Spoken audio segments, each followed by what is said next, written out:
Came here to say who won it from the jump. We came to get exactly what you want. Came here to say that you don't really want it with us. Yeah, we live, you know. We came here to say that you don't really want it with us. Yeah, the sports show.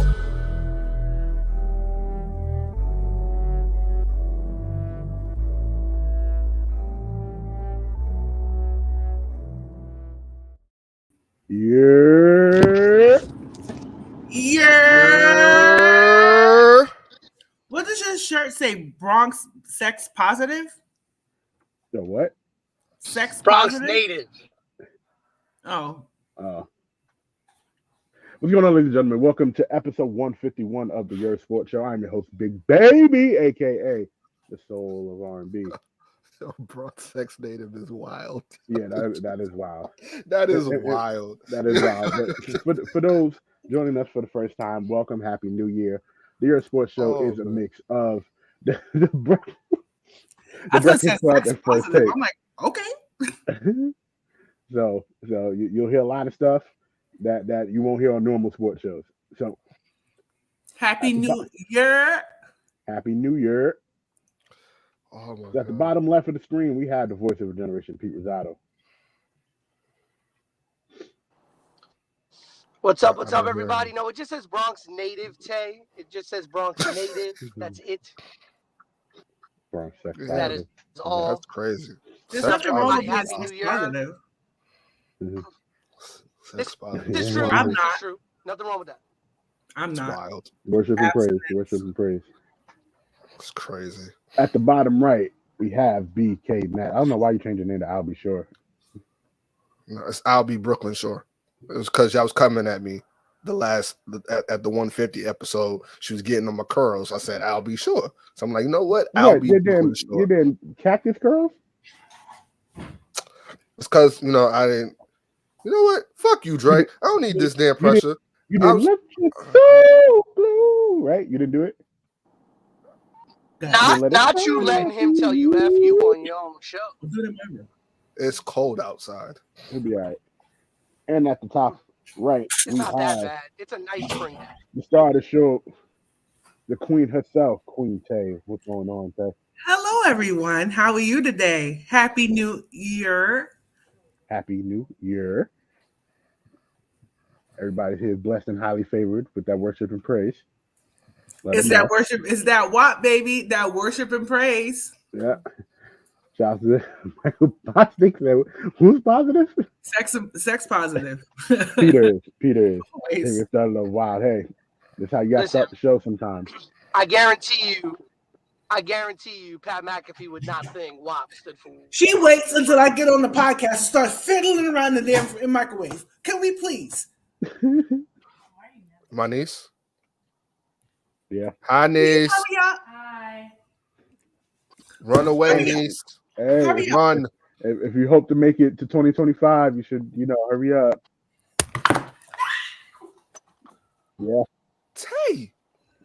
She didn't do anything. You didn't mute it. Oh, my bad. She just ran. She just. That's it. It was nothing wrong.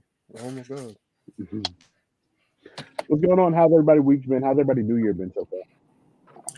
I feel like I need to start my 2024 February 1st because I know that there's some remnants of 2023 that I had to wrap up some loose ends, but I'll be ready February 1st.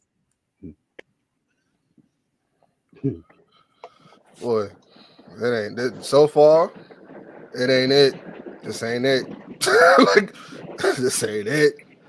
Some things has been going good, but shit, I'm just taking it day by day, man. That's all I can do, yo. What about you? You had a very eventful week. We find out he's doing daily vlogs like Kim Kardashian. Word, right? Instagram. I'm sitting there like, yo, you posted one picture. I hated how you was posed on that bed. You was sitting there like a pastor, sitting there getting ready to make some fish fry. You sitting there like, I was like, I hate how you're posing here. I didn't want to take the picture. So, yeah, you should have posted that one. I hated it so much. Hey, Shout out to my mother. My mother was there. She was my cameraman and everything while I was there. So shout out to Shout her. out to Mama. Mama, yeah. baby. I'm feeling good. The procedure went well. I was 30 pounds prior to the procedure happening, so that was a good thing. Made the procedure a lot easier to do. And now, with this healing, I'll probably be back to work in a couple weeks, and let the party begin. 2024. But I've definitely been on my Kim Kardashian vlogging and stuff. So Yes, you have. It was like we had to find out his status via the vlog because I'm like texting, you good? And then Word. I will text, you good? And then I'm like, all right, let me wait until 10 a.m. until the next vlog drops to figure out what his status is. Hilarious. Yeah. That is not funny. I was highly annoyed. I do apologize. Just knowing that, you had your situation, I wasn't gonna. Listen, I would have understood. Is that a thin blue line on your shirt, Peter? No way. Where? Oh, just make sure, because it's about to be a different conversation. This is about to be a whole different Excuse show. me, I am a card carrying member of ACAB. You gonna tell people what ACAB is? Nah, they know. If you know, you know. I don't. No, You don't know? All right, the sex positive group. Got it. All cops are bad. I don't think so. I can't. I say had a that. lovely experience with a couple of cops a couple of weeks ago. And my goddaughter's, my god sister's father is the chief of police. Yeah, I have family members in the force, so I don't. Like I wouldn't say like even though it's ACAB, I do believe it's not necessarily all, but there is a large, a good percentage of the bad apples that do mess it up for everybody. But no, I do not see me rocking a thin blue line anything. You better not. Nah. First of all, my girl would whoop my ass. I don't mind a thin red line. That's for the firemen. Firemen don't get respect. They need all. More people need to respect firemen and fire women, fire people. Because there's some great fire women out there. You really want to get your ass beat by your girlfriend? Okay. Cool. We gonna sit here and discount what the women in the fire department do? Oh no, absolutely not. That's what I'm saying. Like fire people, because I think it's interesting because we say police, right? Police is gender neutral, right? Or cop is gender neutral. But when we say fireman, we usually say fireman. We never usually say firewoman or something like that. No, we say firefighter. Firefighter. The fireman. Damn, teacher. On here. Damn, teacher. Coming on here with the I just smoked Mary Jane questions and wonder facts like what? No, Right. I've never heard this conversation. I was over here like, who calls fire women in the forest fire women? That's what I'm saying. Right. I'm telling you. Listen. The phone call I was on that caused me to be a couple minutes behind on this. I kind of need a couple of the tokes if it make me feel a little bit better. You okay? I'm good. Just got a call from one of them. So I maintain contact with some of all my parents and stuff like that, and got a phone call from one of my parents of one of my former students, and apparently they've gone missing. I'm so sorry to hear that. So they didn't know that I had moved away from the Bronx, so they called me and they reached out, asking me, if I had seen anything or if I knew anything, and I said, well, listen, I'm in the Bronx today and I'm in the Bronx on Monday, so I'll definitely keep an eye out and things like that. But when I first got the call, it was from an unknown number, so I didn't know what was happening. Then I just pick up the phone and it's somebody crying. I'm like, what is going on right now? So, but it was thankfully, as far as I know, nobody's hurt or nothing. But I maintain contact with some of my parents of my students, especially once they graduate to high school, because I used to teach middle school. This is my first year teaching high school, so I used to keep contact with my parents because I'm not going to give my students my personal email, but I would give their parents my personal email. Like, hey, if you ever need to reach out to me, if your child needs tutoring when they're in high school, if they need any guidance or anything, you know, I'm still available to them as a teaching support, even though I'm not officially their classroom teacher anymore. Amen to that. Need more teachers like that out there. In fact, shout out to some of my former 7th graders, Ethan, Ulysses, and all of y'all. Got a DM a couple of days ago. They're actually actively watching the Yerrr Sports Show. You should not be watching the show. And they said that we are. Well, I don't know if they're actively watching right now, but I know they are. They listen to the podcast and they check this out. They should not be watching the show. Especially not with the other thing that you be saying. Yeah. What's up, Yerrr? Yeah. At least they don't get some of the references because, you know, since I would hope not. Now, I would hope not, especially when we talked about Pootie Tang a couple weeks ago. If they get the Pootie Tang references, that's on their parents. We don't got nothing to do. That's the last thing y'all need to be worried about. I mean, our stories. Bro, nobody was there for y'all stories. I'm good. Nobody's child was there when I said somebody was the Holland Tunnel. The Holland Tunnel. Nobody's child was there. Hopefully, if they was, whatever. But yeah, enough about and like I said, WAP means worship and praise. Like exactly. Show. Mm-hmm. We all know what the Holland Tunnel is. It's a tunnel that takes you to Jersey. And you know, and for 2024, the back shots won't sound like bongos because I am practicing abstinence all 2024. I hope so. 2024 did not start off with a bang. Not for me either, but I'm hopeful. I'm very optimistic. Yeah, I'm very optimistic. We still got 11 more months. We'll see how it plays out. Yeah, well, you know, it'll be all right. But I hope, you know, as I grow older in my age, I feel like I'm gonna meet a nice man pretty soon, and I think his name is gonna be Jesus, because my hope and faith. I believe that alone.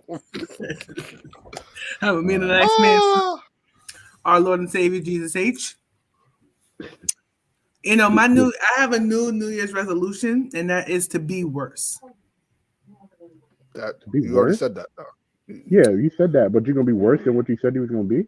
Yeah, I realized that I just did not emphatically say how bad I am going to be this year, starting February 1st. Oh my God! Because you know,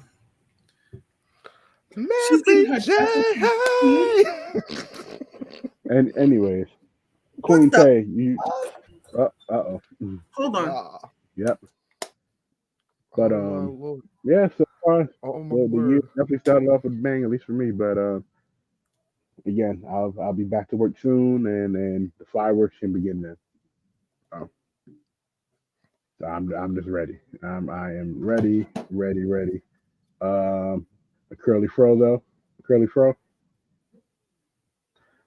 Hey, that's what Matt likes to do. Hey, you got the ODB. You got the ODB going on. Oh, baby, I like it raw. Yeah, baby, I like it. No, that's wild, right? That's okay. You're dragging it now. I was off the camera for 15 seconds, and you took it to the left. He started singing "I Like It Raw." I thought he looked like ODB again. That he's singing "I Like It Raw." So. Now you don't spray your hair. And you sit there giggling like a schoolgirl. Man, shut the fuck. What are you talking about? Nobody was giggling. Like a Sailor Moon character. Wow. And then we're going to bring up Sailor Moon again? That's what we're doing? That's what we're doing right now. We're bringing up Sailor Moon. Man, that was interesting. That was a dream killer for Tay right there. That ruined my whole life. I really got into arguments about that. They said he wasn't a pedophile. I'm like, he was a pedophile. Now that you said it, yes, he was. Thank you. There's like, they were all in college. I said, were they? No, they were clearly in high school. I thought he was a senior in high school. I didn't know he was in college. Bro, he was a senior in high school before they went to high school. Wow. They came in freshman year as he graduated. He had his own crib and everything. Yo, how do you like? You can still watch. Where can you find Sailor Moon now? On Hulu. Seriously, all right. I'm gonna have to get back on that. I'm On gonna Hulu. I'm gonna watch that. Go Oh, ahead and I was asked by my cousin who watches the show also. Shout out to Deidre. She likes the soul of R&B. Are we doing that today? Like I didn't find a song. I didn't find a she song. likes the soul of R&B segment. I didn't find a song. All right. Yeah. What did she say? But She wanted to know if that's gonna be a regular. I said I'll yeah, talk to it will be Trey a about regular thing. Yes, it will be a regular thing. It'll definitely be a regular thing. There has to be something. Yeah, no, it'll definitely be a regular thing. We could think of something while we go. Like, yeah, it will for sure be a regular thing. But I do got an idea. If you want to pull it up now, we could. But what's the idea? Thong song. That's one of my favorite songs of all time. We got to do that because do you that know is problematic. that is one of my favorite songs of all time? I made a remix because there was this big fat girl that used to try to forget it. You know, we're gonna go right into tea time because KBS said she's gonna be worse, and she's living up to her New Year's resolution right now. Yeah, So Tavia, you let me know when you want me to drop the music. Yo. I would have not put the thong song on the top of the list for Tay's favorite songs. I'm shocked. Tavia, is it for the wrong reasons? Bongos in here for weeks. And you talk about you don't think the thong song would be on her that playlist? has to be one of the videos that we got to do. You do know that, right? Bongos? I love that song. You got to do it. Oh, Dre, you're getting ideas. There's nothing unhinged about bongos. That's I feel like you know why, Dre. You know why I think have you seen it? I wouldn't have put it up there. I think when I think of Tavia and the way that I've met her and the way that she's always been presented and everything, I would have felt like she would have looked at Cisco in that era and be like, this man doing too much. I can't with him. He was definitely doing too much. But that's what I said. The that whole video is problematic. The one-handed handstand, the hot dog leading up to him doing the one-handed handstand. This all was nuts. And he was extra. What was the plan? Doing too much. That's why. And thongs, and to be honest with you, I feel like women's butts look better in boy shorts. But I agree. I really feel like it shows you more of the actual. Thongs are like wigs for butts. You got to explain that. Get my music. Oh, the other thing, like y'all said. Hold on. But okay. Give it to a queen. Yeah, we just hyped up. Give it to a queen. I got it. Hyped up. Give it to a queen. Yeah, we just hyped up. Give it to a queen. I got it. Hyped up. Give it to a queen. Yeah, we just hyped up. Give it to a queen. I got it. Hyped up. Give it to a queen. Queen, before you start, Matt was acting like he didn't know the song last time we was in the studio, and now he's dancing to it. Yeah, exactly. Okay, I just want to make sure. Okay. Ladies and gentlemen, and everything in between, welcome to another episode. The first episode for 2024 of Tavia's Tea Time. It's your girl, the Queen, aka Latay James, aka Thanos, reporting from here, there, everywhere. And now, this is my hot take on thongs, right? Thongs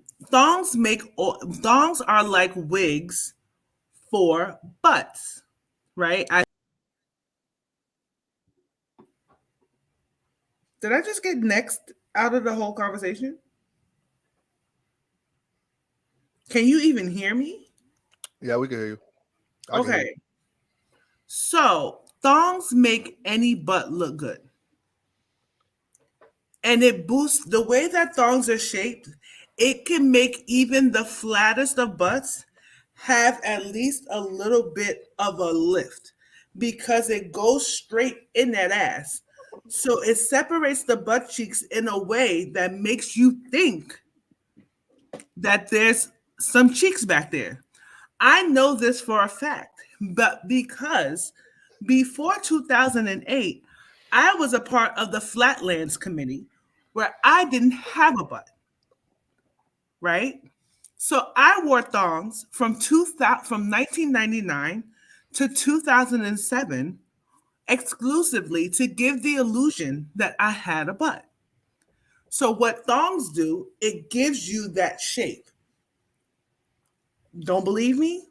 Why all those Victoria's Secret models had butts? Thongs are the wigs of underwears. Hi, I don't know who said that, but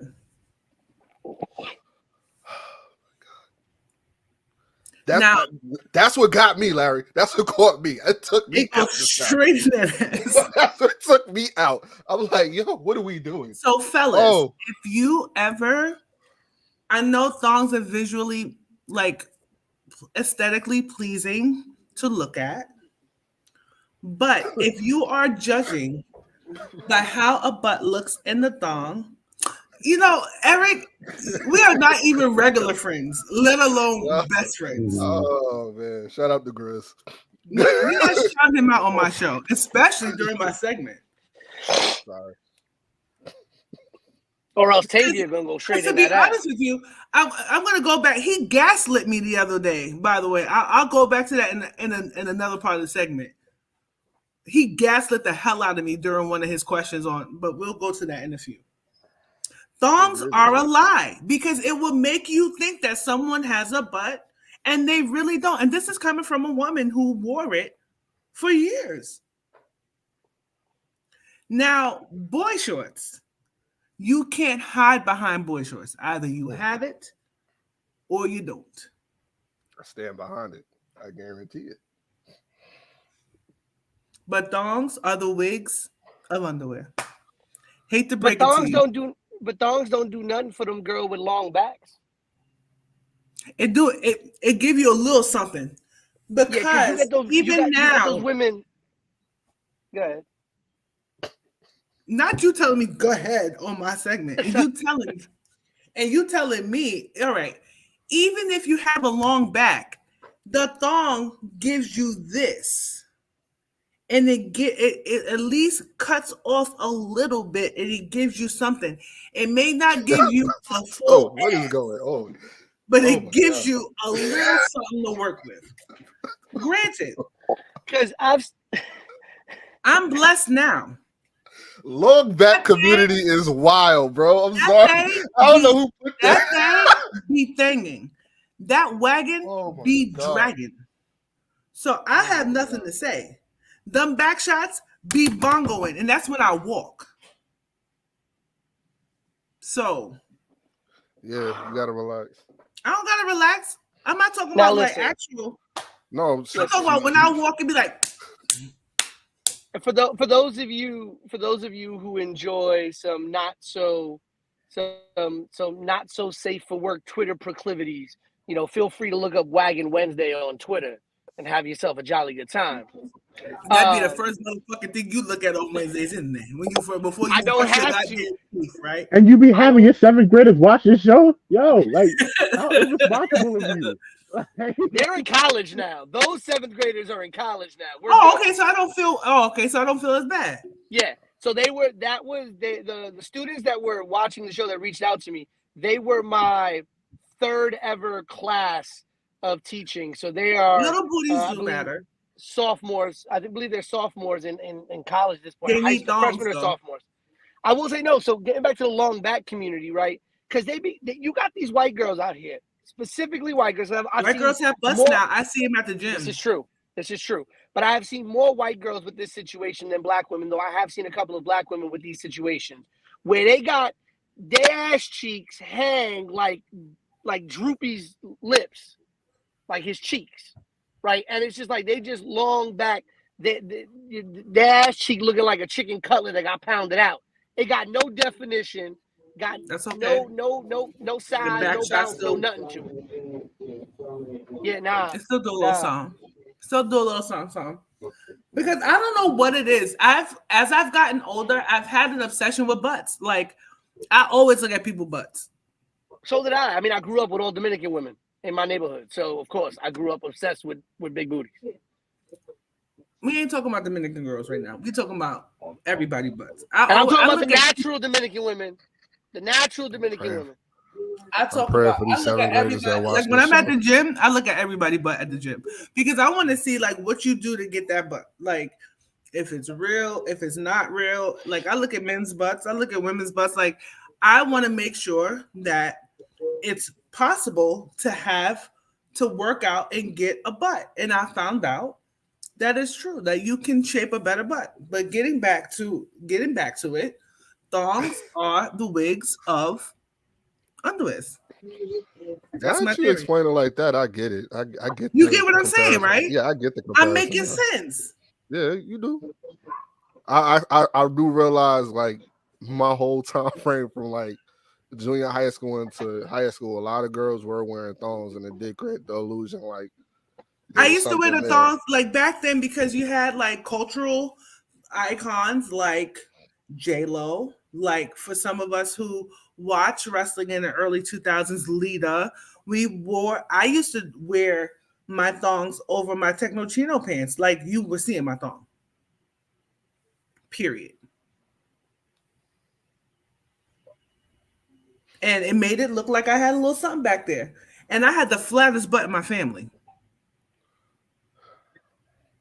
See, So much here's so that my family called me Flatlands. Whew, okay. I mean, I don't have that problem now. I see. Oh and my see- And God. no, I didn't get work done. So here's where I think the larger conversation comes from, because Tay is spitting 100% truth, right? But when we talk about thongs being the wigs of the underwear world, and then we have, wigs, and I'm talking about non-medical wigs or things like that, and all these different things, and especially when we have a society I'm where very more interested in what a Puerto Rican male has to say about wigs right now. No. Especially when we have a society that more and more over the last decade or two has become more about the aesthetics of a person in terms of dating and messing around. This is where we also see the rise of men talking about, like, I need a woman to take everything off so that I get an accurate depiction of who it is that I'm with, because there have been many times where you're out at a club or at the bar and the girl has the level of catfishing that goes on is ridiculous when it comes to makeup, when it comes to, as you're explaining, with thongs and things like that. Relax, Pete. It's I'm being serious, because listen, it ain't happened to me, thank God. But there have been many, many times where people that I know, friends of mine, have gone home with somebody that they thought was an 8, 9, 10, have dated for a while somebody that every time they see them when they go out looks fantastic, and then gets into a relationship or has that first moment where they see them without all the accessories, and it's just like, hold up, this is a totally different person. I thought I was getting, salmon. You gotta and you fall came in here love with the haddock. you gotta fall in love with the beast to appreciate You're right. the beauty. Well, I understand that, That's a but crazy ass reference. I like it though. It's a good reference. It's a good but we're reference. talking about a society, especially with the rise of social media, with Instagram and all that, where everything has become about aesthetics. But I we know live that's in a good. society where people already treat I know others like that's they're good. disposable. I fucking know that's great. Who said that? That has said to be that? Grizz. That has to be Grizz. Please Oh say my your God. name. Y'all men be killing me as hell. Let me say something. I once was on Bumble, right? And this guy lied totally on his profile. He said he was 6 foot. He was all of 5'6", 5'7", right? And he had the biggest bald spot I've ever seen in my life, right? But I was not rude about it at all, because I feel like this is how it is, right? I'm wearing my wigs and my makeup and everything for me, not for you. You get what I'm saying? And if you're only seeing me just for the superficial, You know what I'm saying? That's your choice. But you gotta, for me, you gotta fall in love with the beast to appreciate the beauty. I get on this podcast, I very rarely wear makeup. And I'm No way. on a broadcast in front of, and I've gotten on this podcast with a bonnet on, with my natural hair, rolling out of bed, literally just coming off of cancer treatments, blood transfusions. You get what I'm saying? So it's like, I feel like, why should I, if wearing makeup and everything makes me feel good, right? Why should I ugly myself to make you feel better? It's not about that wasn't the point that I was making, right? So I think the point what I'm taking is I know exactly what point you're trying to make. You get what I'm saying? I know exactly what you're saying. Like, people, I feel like we live in a society where everything is about the aesthetics, right? I feel like social media has made it all about the aesthetics. 100%. Dating apps have made it all about the aesthetics, because if you don't like how somebody looks, all you got to do is swipe left. If somebody is not 100% as to what you find attractive, all you got to do is swipe left. We are not falling in love with the imperfections of people anymore. That's what society is. I do feel like there are some women who overdo it. But that's not to be honest with you, that's not fair for me to judge. Because I feel like it's not, to me, it's not a sign of insecurity either. What if that's how I like? You know, damn well, this is not my hair. That doesn't mean I'm bald headed, because I'm not. No. But if I was, so fucking what? Like, right. But No, if I was, so what? Like, But no, I'm just like you saying. say, like, though. You're not saying that, but that's what I'm saying, right? If okay. But what if it is them on a is regular? But what if it is how they feel about themselves? What if it is? What if wearing makeup and stuff, right? Because even as a Black woman, society over sexualizes you, but doesn't want you to feel beautiful. But then You there's could be sometimes. sexy. But you want to hear something crazy? You could be sexy. Go ahead. Everybody could take your shape. Everybody could take your big breasts, your big butt, and put a white face on it and make it rich. Right? You could be sexy, but you can't be beautiful. Right? Even Black men. They fawn over the Kardashians. They fawn over the J-Los. They fawn over these people. And everybody's allowed to have their preferences. And I'm not here to say that you can't have your preferences, right? But what if it's not from insecurity? What if I'm very secure in myself, right? And if by the time we become intimate, we've had 3 or 4 dates, and you see me without my makeup and it makes you like me less, what does that say about you? You're not wrong with that. What I'm saying is, if I'm 5'9", some of y'all bitches do be looking ugly under that makeup. I'm not even gonna front to, but go ahead. This is true. If I'm 5'9", like I'm 5'10", like my actual height is 5'10", so let's go with that. I'm 5'10". Let's say I wear lifts in my shoes to make myself seem 6 foot, and let's say, because I have a bit of a patchy beard, let's say I get this colored in to make it look like I got the nice full goatee and everything, and I go out to the bar, and I meet this woman, and she looking at me, oh man, I love a man with a beautiful beard, looks great. Oh my God, he's 6 foot, this and this and this. Cool. Now every time we go out, and every time we go out on a date, right, I got the fake beard on, I got it colored in, I got the lifts in my shoes to be 6 foot. And then all of a sudden she finds out I'm 5'10", and I don't have a full beard. I got a patchy ass beard. And she's like, you know what? I don't want to be with a dude that got a patchy ass beard and is not 6 feet. She gonna walk away because she's an asshole. She is an asshole. You 100% right. You are 100% right. But see, there are very. Well, are you an asshole for putting up a front too? But that's what I'm saying on the other side, right? Like, yeah, I know. Okay, you're wearing blonde right now. My girl has had different hairstyles. She's had weaves in. She's had this. She's had that. And I'll be very honest to the entire podcast community listening right here. When I was young, I was very ignorant about Black women hair, right? And I always said when I was young, up until I was about 16, 17, that I would never date a girl that wore a weave. because I saw it as, if that's not your real hair, your actual God-given hair, I don't want something that's fake. When I got to be 17, 18 years old, my entire perception about things changed because I got exposed to so many different things. I met different people and I learned, right? So obviously I date a black woman now. She's got all different hairstyles, and I've told her, from her natural hair to her weave, she looks beautiful in every hairstyle she's ever put on, right?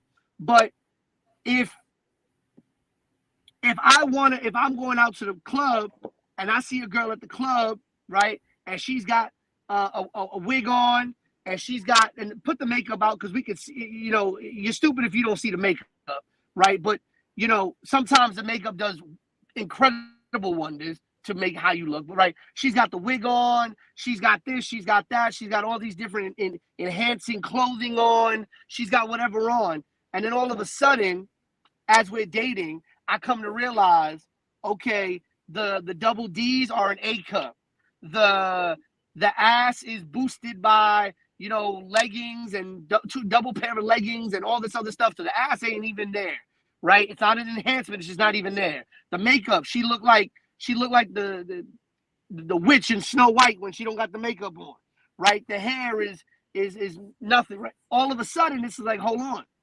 So this is now a completely different person. And if aesthetically I was looking for certain things in a person, now all of a sudden, I'm the asshole for saying, I don't want to date this person. I wanted to date that person. Right? But what happens when we get with y'all gain 50, 60 fucking pounds and can't see the rest of your penis? And then I'll be an asshole if I start cheating, right? Right. I'll take the bid. I don't know if I can do 5'5", but I'll give you some height. I would love to take the bid. You're right, Tay. Right? And I'm not saying that because I'm an advocate for physical beauty. Don't get me wrong. Because I've had this conversation with my girlfriend. I've had this conversation with many people. Physical beauty fades. Physical beauty fades. And you got to learn, as you have said, Tay, you got to learn to love the person and not the looks, because the looks are not going to be there. If you're building a life with this person, those looks are not going to be there. But the thing is, I get what you're saying, right? I get what you're saying, and I get it. Like my thing is too, right? I do feel like when you're with someone and this and the third, like there should still be some physical attraction there. Right. Now look at me, right? Say I had cancer and cancer took away one of my breasts, and I'm with someone. Would he be an asshole because he didn't want to be with me anymore because of that? Yes, I think so. Yeah. 100%. I agree with you. 100%. But it's not aesthetically as pleasing as it used to be. But at that point, wouldn't you take we're supposed to have this in common? We have the history, we have the bond, we have the this, we have the that. And the thing is, like, I feel like you can change your mind with people in life. Like, physical attraction is a very important part of a relationship, right? But there's other pieces too. Yeah. Because like you said, we're not always going to look the same. How do you expect to get married to someone and then in the next 40 years, they're not going to look the same to you? And there's some days that you're just not going to like that person. You're not going to be as attracted to that person, right? But when the tough times come, but we're talking about like regular everyday people. Right. Right? You would hope that you meet somebody in the club. Are you meeting them for a one-time thing, or are you meeting them for a long-term thing? So by the time you get to seeing them as the layers come off, you get what I'm saying? Hopefully you will like something more than just the physical to make you stick around. The physical comes and goes. You get what I'm saying? It's what the bond that keeps you there. Right. Sex no, I comes agree. and goes. Sex agree. comes and goes. I agree. And I think what we're both talking about, I think it's more of a damnation of our society, the society we're living in now, and the society we've been living in for more than likely, as it has evolved the last 20 years, where it's just like, people have taken physical traits and physical looks and made those things deal breakers versus the things that should be deal breakers. You know, I agree. It's only about for some people it's only about the physical, and they don't take a moment to get deeper than that because they may not be there. right.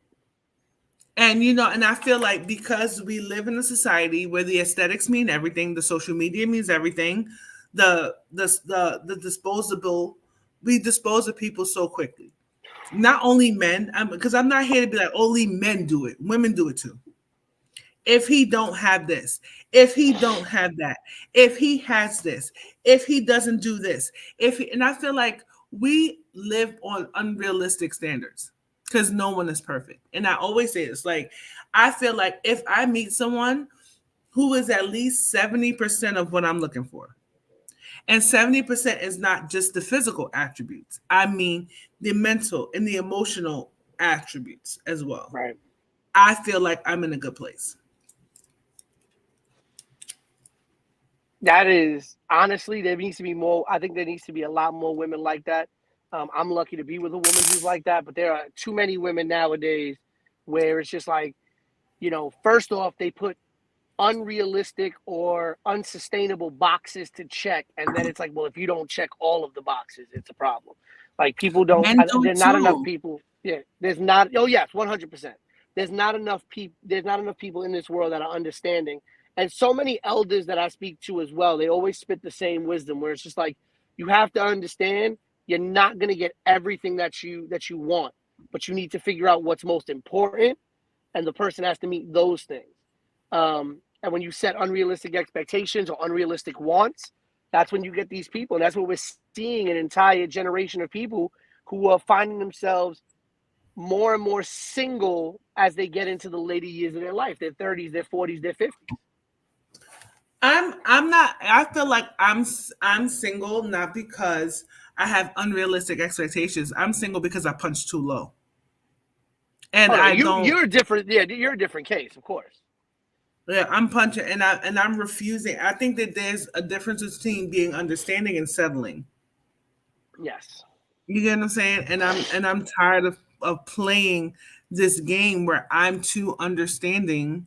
You get what I'm saying, of situations that I don't have. Like it's like I don't have to be in this. Like I don't have to do this. Like at all. So I don't have to, so I won't. Right. Sprinkle, sprinkle.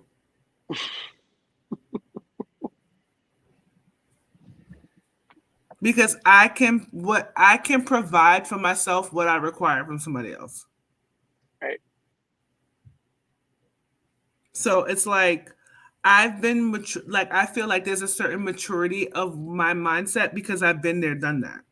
You get what I'm saying? Like that's not to say that I haven't had an immature mindset at certain points, but then also I come from a different place where I was married before.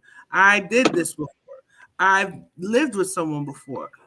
I've done the casual thing. I've done the non-casual thing. I've done the relationship thing. So it's a different point of view for someone like me.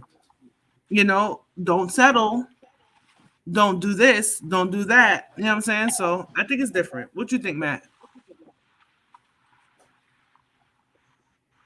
Honestly, I feel people are into what they're into, and sometimes what they're into is always temporary.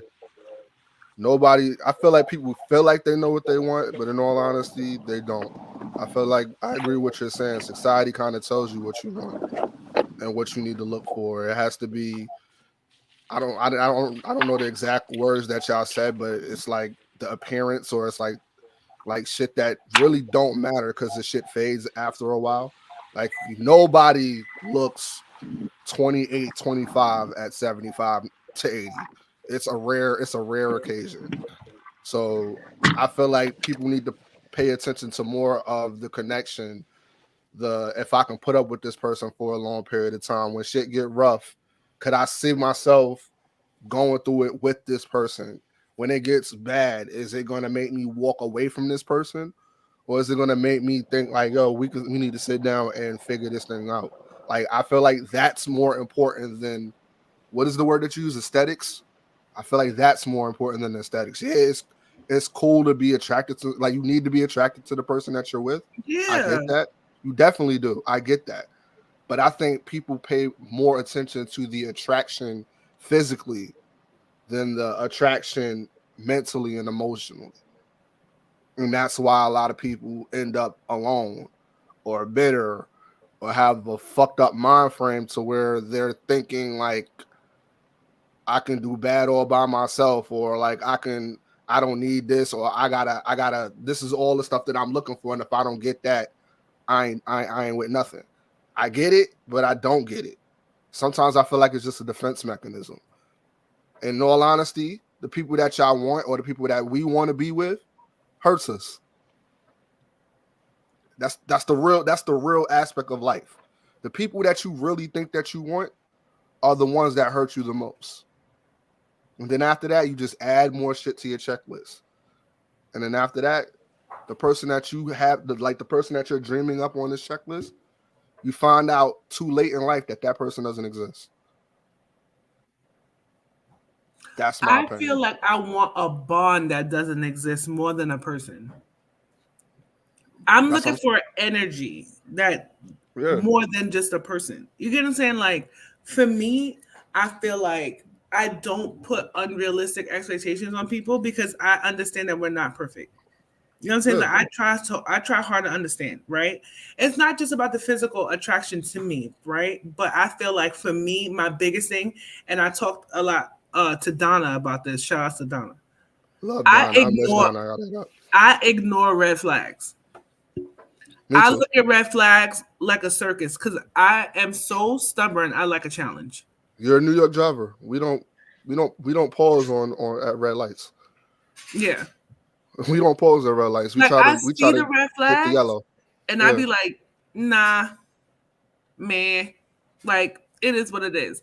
And you know, the thing is too, is like, you don't realize that somebody does not like you until you like them. Boy. Yeah. But yo, this person really doesn't like me like that. Why am I doing this to myself? Like what I was telling y'all about. You know what I'm saying? No, I understand. Like, you could tell when somebody just does not like you. You're like, yo, this person just does not like me. Like, why am I wasting my time? You know why I'm wasting my time?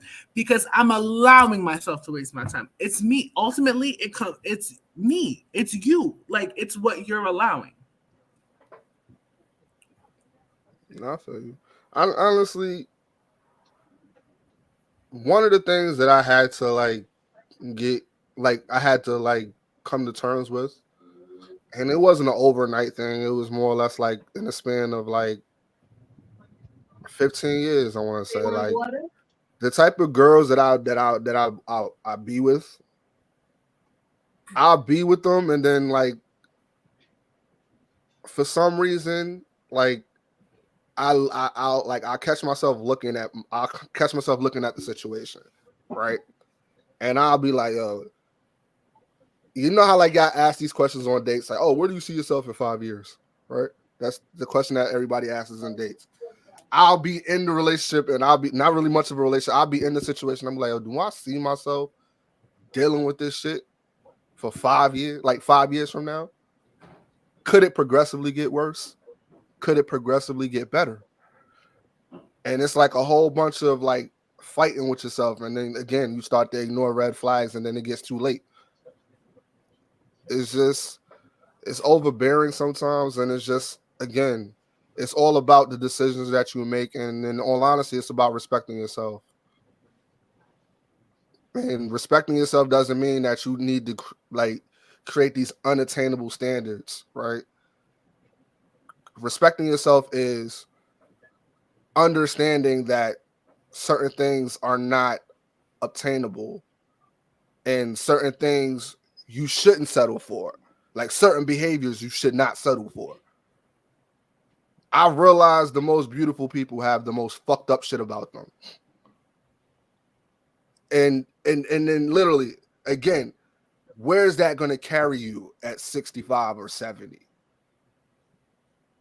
And social media fucks that up because you have to be beautiful. You have to have a BBL. You have to have a body. You got to have You got to have Fashion Nova out the ass. You got to have that sponsorship. You got to have all of that to be the dream, to be considered beautiful, or to be considered worthy.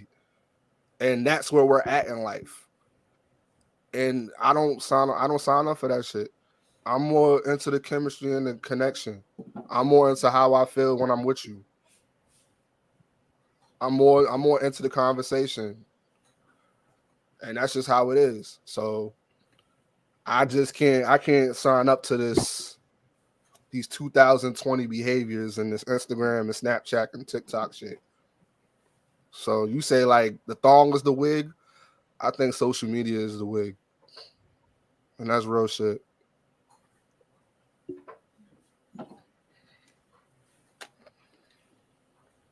We going a moment of silence? Now you dropped the gem. You dropped the gem there. What I originally was going to talk about on TVSC time was the Cat Williams Shannon Sharp interview that had set the internet ablaze a couple of weeks ago, which Where my gave us, cognac at? which Word. gave us some of the best viral moments of the year so far, and some gems. I'm not even gonna lie.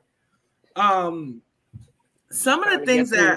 that 3-hour interview, basically, whereas Cat talked about the state of the industry. Cat talked a lot about Kevin Hart. He talked a lot about Ricky Smiley, Steve Harvey, everything you could think of, and came up with some dope ass quotes like "You have an unnatural affinity for losers" or something like that. That shit Unnatural funny. connection. I love that, and I'm going to be using that all the time. But one of the things that I want to talk to you guys about really briefly, because I know we have to go and actually talk about sports. We're already an hour in. So one of the things I want to kind of touch on briefly is some people are kind of giving backlash to Shannon Sharp's interview style during this interview, saying that they kind of let him as a journalist didn't control the flow of the interview and kind of allowed Cat Williams to kind of control his show. As people who are in the media in a way, how do you guys feel about that? Who first? Who? Me? Yeah. No, Drake, because he ain't say anything in 25 minutes. In terms of your question, I feel like people are always going to find a reason to be upset, especially if you weren't the one to get the scoop. Um, the problem that I had with people coming at Shannon Sharp is Club Shay Shay has always been an outlet for people to sit there and talk and say whatever until Shannon feels like jumping in. So now that Cat Williams is deciding to air everybody out, now it's a problem. Just because you have relationships with people doesn't mean you're not you're not going to let somebody come on your show and speak their truth. Mm-hmm. Um, like people are annoying, and I like Steven Jackson, but him being upset and saying, "Oh well, I wouldn't let that happen because this and the third," then you wouldn't have had the ratings that Club Shay Shay had. You wouldn't have had the amount of people trying to watch the show even still. Like I said, Mm-hmm. it's a 3 hour show. People literally like most people don't get through 15 minutes of a YouTube. These people are sitting there watching 3 hours of Cat Williams telling the truth or his version of the truth. Heavy I on just that. want to I just want to know what was the issue when Steve Harvey came on and told his version of the truth. What was the issue when Cedric Entertainer came on and told his version of the truth? When Ricky Smiley got on and told his version of the truth, everybody was cool. But when Cat Williams did it, everybody losing their mind. I don't know. People are just weird. The media is weird. We know this. How I feel about it. Like he said, bro, I'm a huge. Me and Dre talk about all the smoke all the time. We're a big fan of Stat Five and Matt Barnes, but to sit there and say like you don't like y'all control certain people from not going viral or like not coming at people.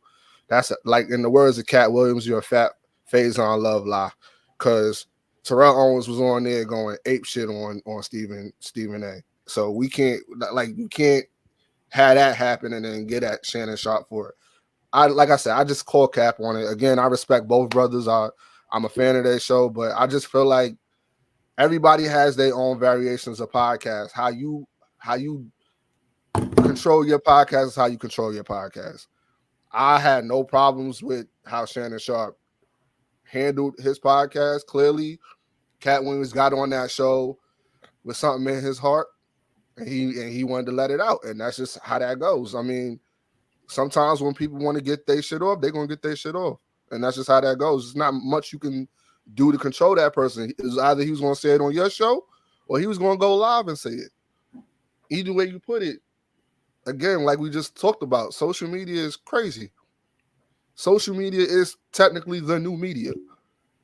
He didn't have to say it on Shannon Sharp's show. He was gonna say it regardless, no matter where he said it. He said what he had to say.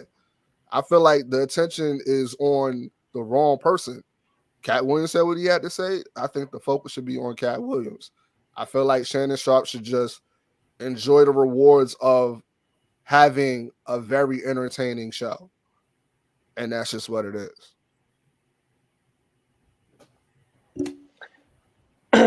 I saw the firestorm that happened the day after, because I don't really pay too much attention to these things in these areas of media. So I saw the firestorm that kind of happened the day after, everybody going wild on social media, and I was like, what in the world happened? So I went back and looked at it. It also absolves Shannon Sharp of being a part of anything that Cat said, right? So that interview style, and I think, Shannon also has to make the decision on the fly, where he's like, he could ask questions and go from there and then kind of direct the interview. But I think when Cat started going off the way that he went off, at that point, Shannon Sharp has a choice to make. Do I want to try to probe further and ask questions and be an interviewer in this moment and possibly put myself in the middle of the firestorm as well? Or do I just want to let Cat go off? Because then the only person responsible for what Cat is saying is Cat. I don't have to agree with him. I don't have to disagree with him. Because if it's true and I agree and I disagreed with him, then I was trying to hide what he was trying to say. If it wasn't true and I agreed with him, then I'm gonna get smoke from these people as well. And at the end of the day, he has to have a platform where people feel comfortable being able to go on there and speak. Now, Cat went off. And honestly, I don't know if there's a lot of people that have podcasts that would have been able to resist the temptation to kind of ask Cat more probing questions about the things that he went off about, right? And to me, Shannon Sharp showed a lot of restraint and kind of just sitting there, listening, letting him go off, and then kind of like, okay, I'm going to ask my next question, right? He didn't then change his questions to be like, okay, so you said this. What about this? And what about that? And da-da-da. He just let Cat go and go and go. And then he was just like, okay, I'm going to go back to my sheet. Here was my next question is what I'm going to ask next. And then let Cat go. And he wasn't messy. And he wasn't messy. Like you said. Right. Other interviewers would have been messy. He wasn't messy. Shannon understands that he's in a very delicate position because it's not just his podcast that's on the line. It's his persona, his public persona, his public perception, the ability to get people on his podcast, and then it also affects him in the other industries that he works at. Does ESPN want to be, dealing with you when you got people coming for you left, right, and center? Does Disney, the parent company, go to ESPN and say, hey, we can't have Shannon show up on our programs anymore. We got to cut that contract. We can't work with him anymore because we've got Steve Harvey and we've got these people, we've got that person and this person's representation and this Hollywood studio calling us and saying, we don't want you working with Shannon Sharp anymore. And now we've got economic pressure. At the end of the day, I had no issue with the way that Shannon Sharp did the interview. I cannot sit here and say whether or not what Cat said is true or not. Some of it seemed true. Some of it seemed like exaggerations. Some of it was like, okay, well, okay, brother, just go off. But at the end of the day, You know, the interview is the interview, and people are going to say what they're going to say and how they're going to respond to it. Shay's just going to move on. Shay's just going to move on to his next interview. I enjoyed the whole. You know, and Cat's going to go another year with a virgin booty hole. That's it. Jesus Christ. He All said right. that was his whole goal. He said it. He said his whole goal in Hollywood. He had 2 goals in Hollywood. Okay, to go in and out with a virgin asshole and not suck a penis. And he said he has not done not one of those. That's what he said. Cat Williams said it. He said that was his 2 goals in Hollywood. But did you have to say it? I'm just saying, Cat Williams said that was his 2 goals. And listen, 2024, I hope he keeps up those goals as well. Keep going, Cat. Keep going. Keep going. Just don't go to Illuminati parties with people anymore. But I gotta relax. Cool. No, you're good. You're good. You're good today. Actually, when I watched that interview, Matt, I thought about you the whole time. I was like, so Cat Williams is exuding Matt energy right now. Because I feel not like getting canceled. I feel like if Tavia or Dre would have been on the production assistants on that show, they'd be like, yo, Cat, you gotta relax. No, I'd let it go. I'd let it go. There's no I would reason. let If it it go. was me, Yeah, he ain't say nothing bad about it. He ain't say nothing bad about my family or the network that we on. He ain't say nothing disrespectful. But I ain't gonna also hold you. Cat Williams talking about how he All right, guys. turned Thank you down so much for tuning in to an episode of TV's Tea Time. I really 50 appreciate the million. time that 50 million 3 times. I really appreciate you guys taking the time. And yeah, so lastly, before I wrap it up, y'all friend Eric posted this status asking people like what are their big turnoffs about dating people. And I put my turnoff, and he's gonna tell me I'm wrong for putting what my deal breakers are. And then he gonna delete him saying that I was wrong. He said you wrong, but okay. He's gonna delete his comment, right? So it makes it look like I'm arguing with myself, and then he's gonna change it and put. My daughter's laughing. He's gonna change it and put, well, if it's your preference, okay. So he totally gaslit me to make me look like I'm the villain.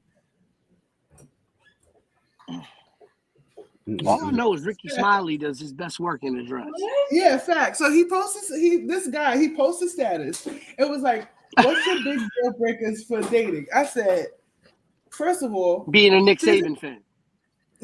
being shorter than me is a deal breaker, and then liking professional wrestling. And he was like, "You're trolling." I'm like, well, given the fact that my connection to that industry, like I would prefer that to be completely separate. He was like, well, you're wrong, but okay. But then, and I start going ask the reasons why. So I look back up and refresh it. He deletes that comment, you're wrong, but okay. And then, yeah, so it makes it look like so I got totally gaslit. One of their friends. Why you gotta? The name is exactly. Hilarious. Yeah, report that account, right? Get it burnt down. Yeah, spam it. All right, that's get that report. Get it banned from Facebook. All right, bet. You gotta relax. Boom. You're such a genius. My daughter is so smart. Gotta relax. My daughter is so smart. You see, was I gaslit? Yes. Definitely. Boom. That's a So Joe Flacco's back in the playoffs. Exactly. You're going to ask a general question to a whole group of people. So agreeing with everybody else.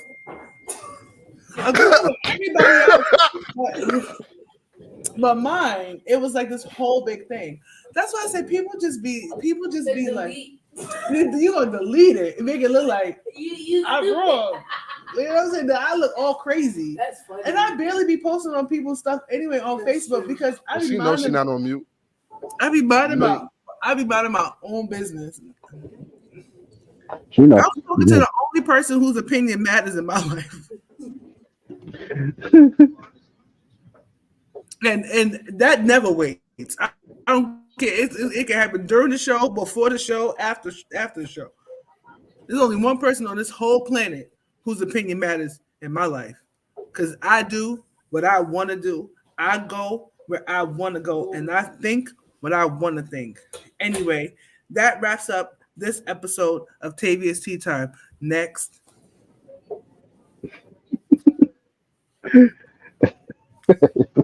What's next? We're gonna Your get to today's topics. today's topic is next. All right. All right.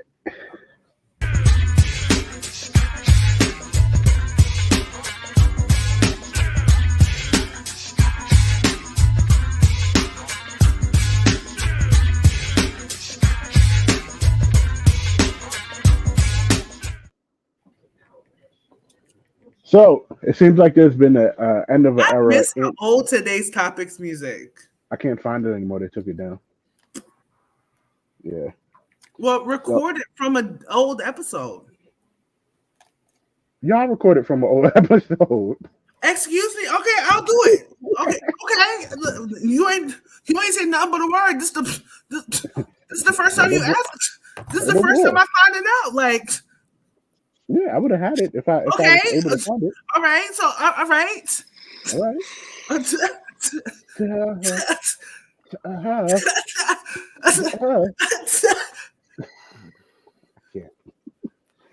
Mary.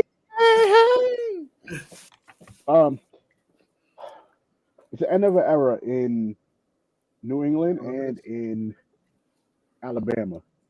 So what's next for Nick Saban and what's next for Bill Belichick? Being that they're both older than time. Oh, that's wild. Pete? Saban, I believe, is probably going to take an advisory role with Alabama. I don't think Saban's going to go and coach another team because the number one story He's like, going around. how old is he? I think Saban's like 70 something, almost 80. So why would he be going to coach another team in the first place? I mean, they do it. I mean, Lou Holtz was coaching until he was dust, but you know, I think Saban's not going to go coach another team, and I think the reason is because the number one reason that everyone is reporting on why he decided to leave Alabama was because he no longer had these old school coaches no longer have the level of control that they want to have over players, especially with the transfer portal and NIL. So a lot of these older school coaches are feeling, like their ways are just not going to work anymore. And so Saban was just like, hey, I'm done. So I don't see Saban taking another coaching job. I also don't see Bill Belichick taking another coaching job. I think, I do. I think the years since Tom Brady had left New England kind of showed that Belichick was still a great coach, but a lot of his greatness was also buoyed by the fact that he had Tom Brady as his starting quarterback. And certain generational players that people don't realize, but generational players like Mike Vrabel and Junior Seau and Corey Dillon and all these great players that did run through the Patriots that weren't really necessarily seen as like Hall of Fame level players or like elite level players, but there was those great players that were always on that team. And once those teams started breaking down, and especially Tom Brady left, you started to see just how different Belichick was. He was still good, but he wasn't as great. Belichick could retire, never coach another team, and still have one of the best, if not the best, coaching resume in NFL football ever. Matt? I feel like Nick Saban is going to go into retirement. He's older than, honestly, he's before Christ. I mean, it is what it is. Enjoy your life after Alabama. I don't feel like he's going to leave Alabama as a whole. Like Pete said, he might be an advisory role. But it just all boils down to the point that he's not comfortable with how college football and the landscape as far as the NILs. I wouldn't say necessarily like the players getting the money, but like attracting players to come to Alabama is he doesn't like the landscape of how it is. He has to compete with, coaches like Prime, coaches like Harbaugh, who we all know might be going to, the Chargers. So, I mean, I guess enough was enough for him. He had his run. And you got to think about his career. He doesn't have to prove nothing no more. What is left to accomplish? unless he was to go to the NFL. But I don't see that happening. I He guess did that, enjoy. and there's less control in the NFL. Remember Yeah, Nick Saban in Miami? yeah, but I don't think he never won a championship though. Like he never won a Super Bowl in Miami. That's what I'm saying. That could be the only thing I can think of. But in all honesty, like you don't need that. Your resume is pretty much Teflon. There's nothing that nobody can ever say about Nick Saban as far as his coaching ability. You know, so I mean, he don't really have to do nothing. Bill Belichick still wants to coach. He's not in New England no more. I think honestly, he didn't even really want to leave New England. But look, Kraft was like, "Bro, you got rid of the guy. My team is in turmoil because of you. You got to go." I gotta respect everything that you've done for the Patriots organization. You gotta go. You're not They going. hired the youngest coach in the NFL, and the first black coach in Patriots history in Gerard Mayo. Hey man, congrats to him. He has some pretty big shoes to fill. And everybody thought it was going to be Mike Vrabel. And honestly, I think the only reason why they didn't hire Mike Vrabel is because the rumor is he got fired from Tennessee is because Tennessee thought he was going to be the next coach. Tennessee, the owner in Tennessee was apparently a little butthurt Racist. about the way that he talked about the Patriots organization at his Ring of Honor ceremony, and that he never publicly shut down any rumors that he was going to be the Patriots coach. And then the owner also didn't talk with him and let it fester all year. But apparently that was like the number one reason why she fired him. And everybody thought Vrabel was the coach in waiting for the Patriots. And I think the only reason why they didn't hire him is because they didn't want to catch the controversy of, oh, so this was true. Queen. I feel like with Nick Saban, that's going to have a detrimental backlash this year for the pipeline to Alabama, because there were Absolutely. people who only wanted to play for Alabama to play for Nick Saban.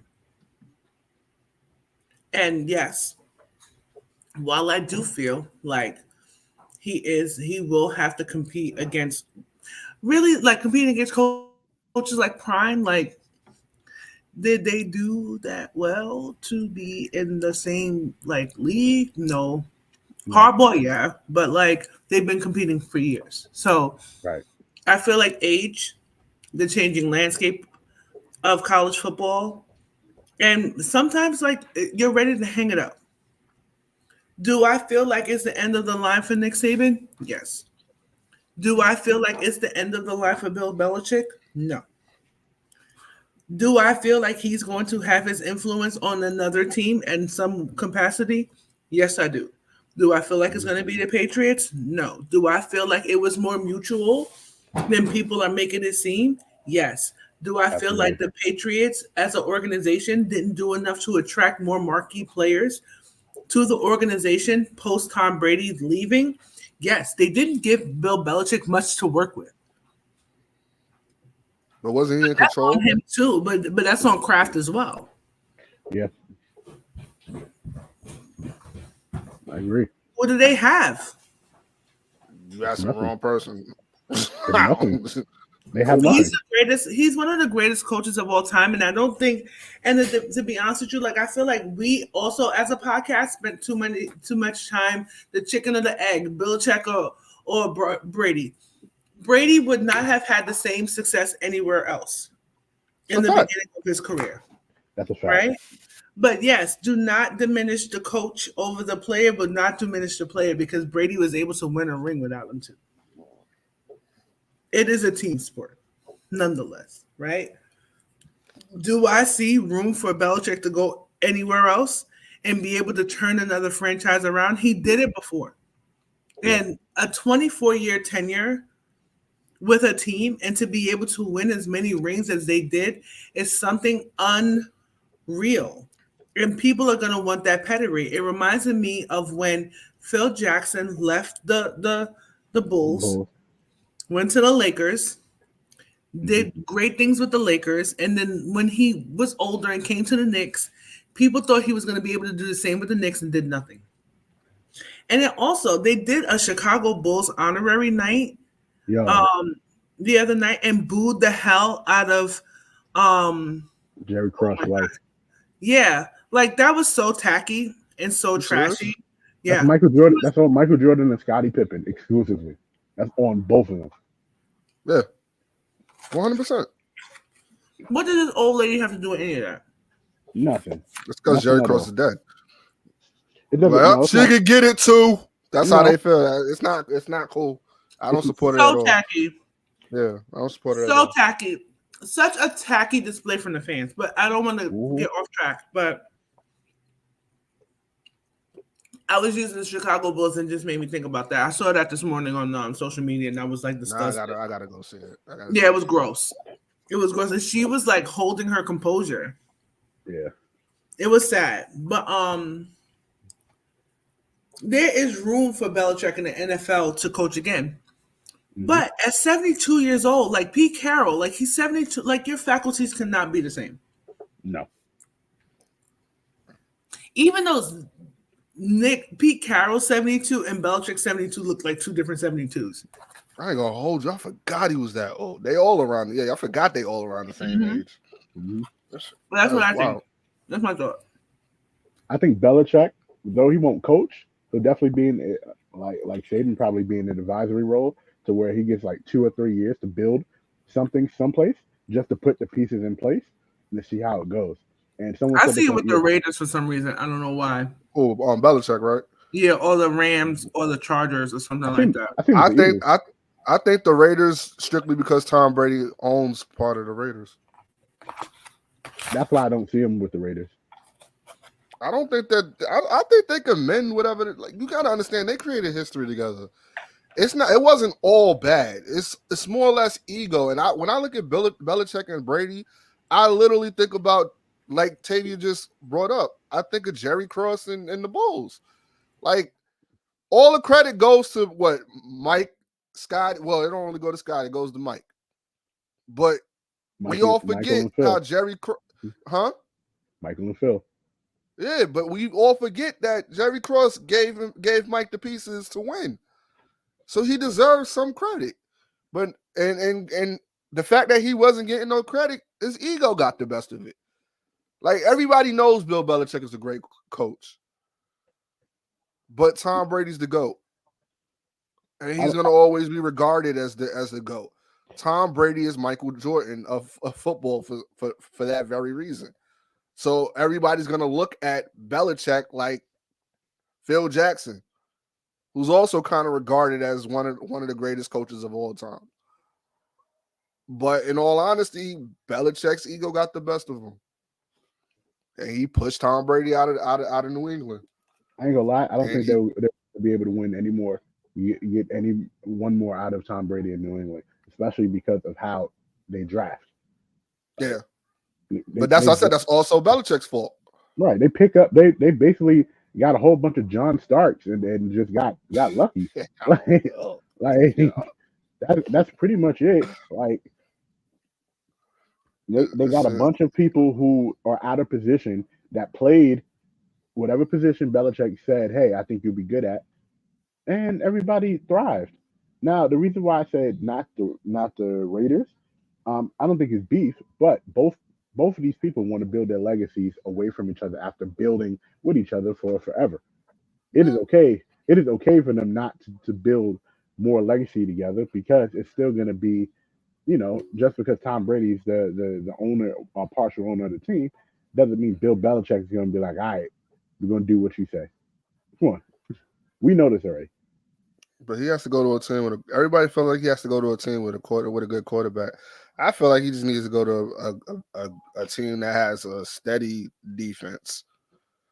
No. It like in all honesty, because Bill Belichick is a defensive minded head coach. Because even though we scoff at the Patriots for their season this year, they're one of the top defenses in the league. They always are. It was, and that's what I'm saying. It wasn't always bad. Like, and it doesn't shy away from the fact of Bill Belichick being a great defensive coach. He was that with the Jets. So I mean, I don't feel like he's going to be unemployed for long, or if even like I don't even feel like he's gonna retire. It's just a matter of where he's gonna end up, and if it makes sense, I'm thinking Washington, honestly. Jesus Christ. No reason to go out there. But staying on football, who's the MVP this year? We Lamar spoke Jackson. about it. Lamar Jackson. No Okay, question. thank you. Pete's not here, so we ain't got no rebuttal. Because you guys are, listen, you guys are my friends that understand, and we all see what we all saw. I love Lamar Peter, but Peter did this to himself. Lamar Jackson is without a doubt. No questions asked. No questions Pete asked. Lamar Butler. Jackson. Yeah. Now the second question then is, are they going to the Super Bowl? I want to see what the wild card brings this week because I feel like this is when Patrick Mahomes and the Chiefs get spooky. They get stupid during the regular season, and they never find their identity until this point in the year. Yeah. And it's so easy to write them off. It's so easy to write off the Bills. And then next thing you know, Lamar Jackson is sitting at home watching the Super Bowl like us. Because he hurt. I want to see how the Chiefs play tonight. I'm not gonna hold you. You're nervous about the Chiefs.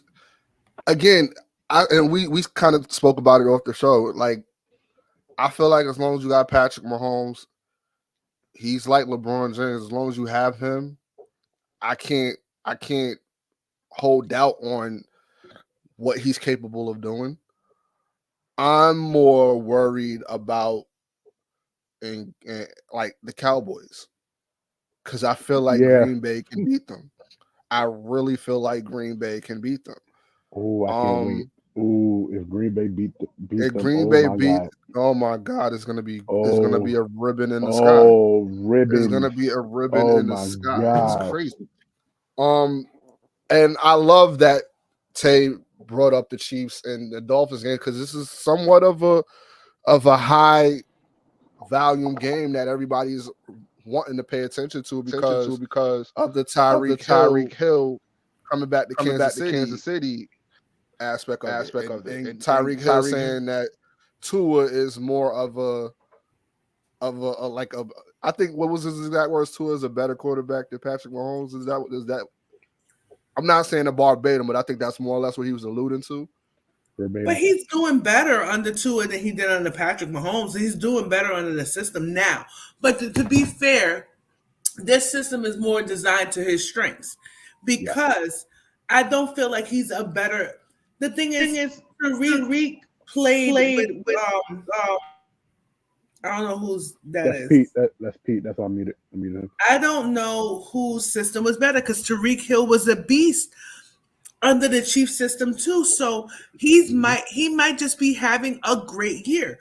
You could have a great year and not talk shit about your former team. It's about the money. Relative. It's about the money. Relative. I know, but it's about the money, and he didn't have a bond with Patrick Mahomes like Patrick Mahomes had with Travis. Didn't they win a ring? Yeah, you can win a ring with somebody. I get y'all can be on the same accord as far as having the mindset for the game plan. But if y'all don't fuck with them, y'all don't. Hey, that's some KD shit. If we're gonna be for real, like, yeah, real shit. Yeah, that's like KD. I get it. Like I get it, but he's more or less tight off the fact of y'all wasn't gonna give me my money. Like, do you not see all that I did for y'all? I can't get my money. Yeah, but then when you have going to Miami, Mahomes, when you have Kelsey, when you have this, like people were worried about the Mahomes Kelsey of it all. They weren't really worried. They weren't looking at them like the big three, which I feel they should have. Absolutely. Or they could have.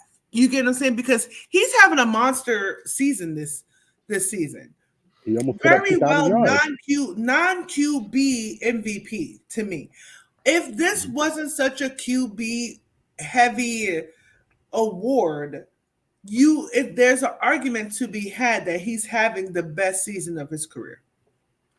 Yeah, 100%. But this 100%. System plays this system plays to his strengths because there's no real strong tight end connection in Miami. Who do you have? Evan freaking Ingram who played in New York. who did okay under freaking our boy Eli. Yeah. He's a weathered tight end. Yeah. So it's a different system. I think Tyreek Hill is a phenomenal player. But like you said, I feel, to be honest with you, I'm not gonna hold you. The Packers have every weapon in their arsenal to upset. It wouldn't even be an upset. And I said this on the show several times. Jordan Love is his name. Yeah. Yeah. He is playing at the same level at this point in his career as the love of Matt's football life, Ah. and Brett Favre. Oh shit. The level of disrespect for one of the GOATs is crazy. It's all right though. And talking about, you see, you lucky I didn't light a fire under his ass this week, because you know he put his foot in his mouth. He sounded like a straight idiot. You know that, right? Mm-hmm. What did he say? Putting people's names that was on Epstein's island that wasn't on there. Right? Oh, I did. Yeah. Yeah, I did hear that. Yeah. He be bugging. I But you know, I didn't want to go there. I didn't want to go there because as long as bugging. That was wild. I didn't want to go there. I didn't want to go there, right? Bro, him Didn't not wanna go playing there. is more than enough for me. Yeah. Come on, man. Come on. Don't Didn't want to go there, right? I'm not going there. But what I will say is, lost my chain of thought. Jordan Love and those Packers are playing at the same level that Brett Favre and Aaron Rodgers played at this point in their careers, right? Which I don't feel like, I don't want to be racial, but I feel like people are not looking at Jordan Love the same way. And that is offensive. When it was Brett Favre, he was the best thing since Steve Young. It was Aaron Rodgers, he was the best thing since Brett Favre. Jordan Love, they lined up the sticks, and he is on that same level. So I don't feel like it'll be too much of an upset. This match is more evenly matched than people are making it seem. That's a fact. That's Absolutely. a 100% fact. Period. Because Dallas can't stop the run, and Dallas can't everybody stop knows nothing. it. Everybody knows it. That's something like, yo, if they lose, and everybody's been saying ad nauseum for like the whole season, this is Dallas's best chance to get to This is their best chance. This is This their is it, best bro. chance to get. This is their Dak best is chance. playing But you know incredible. what? No one was expecting Michael Parsons. Well, then to be not playing as good as we thought he would be, yeah, I didn't expect it. I thought he would have elevated his defensive intensity. You being compared to Lawrence Taylor and shit, I was expecting better. But y'all looking like They were comparing him to who? LT. Let's compare him to LT. They said he was the modern day LT. LT. They said this at I'm the telling you, beginning of the season. I'm not making And this they shit up. said That's what they were this, and they saying. said this last year too. Gordon Taylor. Lauren Taylor. Hey, man. Like I said, Dallas loses game. Mm-hmm. One, I wouldn't be surprised. I wouldn't be. That's what I told Dre. I said, I'm on the fence with it. I'm picking on the them, fence. but I'm picking them with a heavy heart. I'm not gonna hold you. I'm picking the Cowboys in this game. I'm picking them with a heavy heart. Now, I do feel the game that I'm way more shaky about is the Bucks versus the fucking Eagles. Excuse my language, the Eagles. Yeah. Boy. Yo, if that man, Baker, if that man Baker take the Eagles to the house, man, It's in his favor though. It's 100% in Baker's favor right now. Because they nothing had to a lose. higher ranking, I think. No, Yeah, not even nothing just to that. The defense is Eagles defense can't stop a call right now. AJ Brown is hurt. He's not playing. so they're gonna Jalen use Hurts is hurt, but he's playing. And then on top, so it's like, who are you going to target? Julio Jones. You see, I'm scared to go with you see, Matt switched his pick And I feel like now I'm forced to switch my pick because I don't No, want to a tie. yo, Because yeah, if everybody knows, Tay can win off points or could Tay can win off a tie since you've been in first place the entire season. So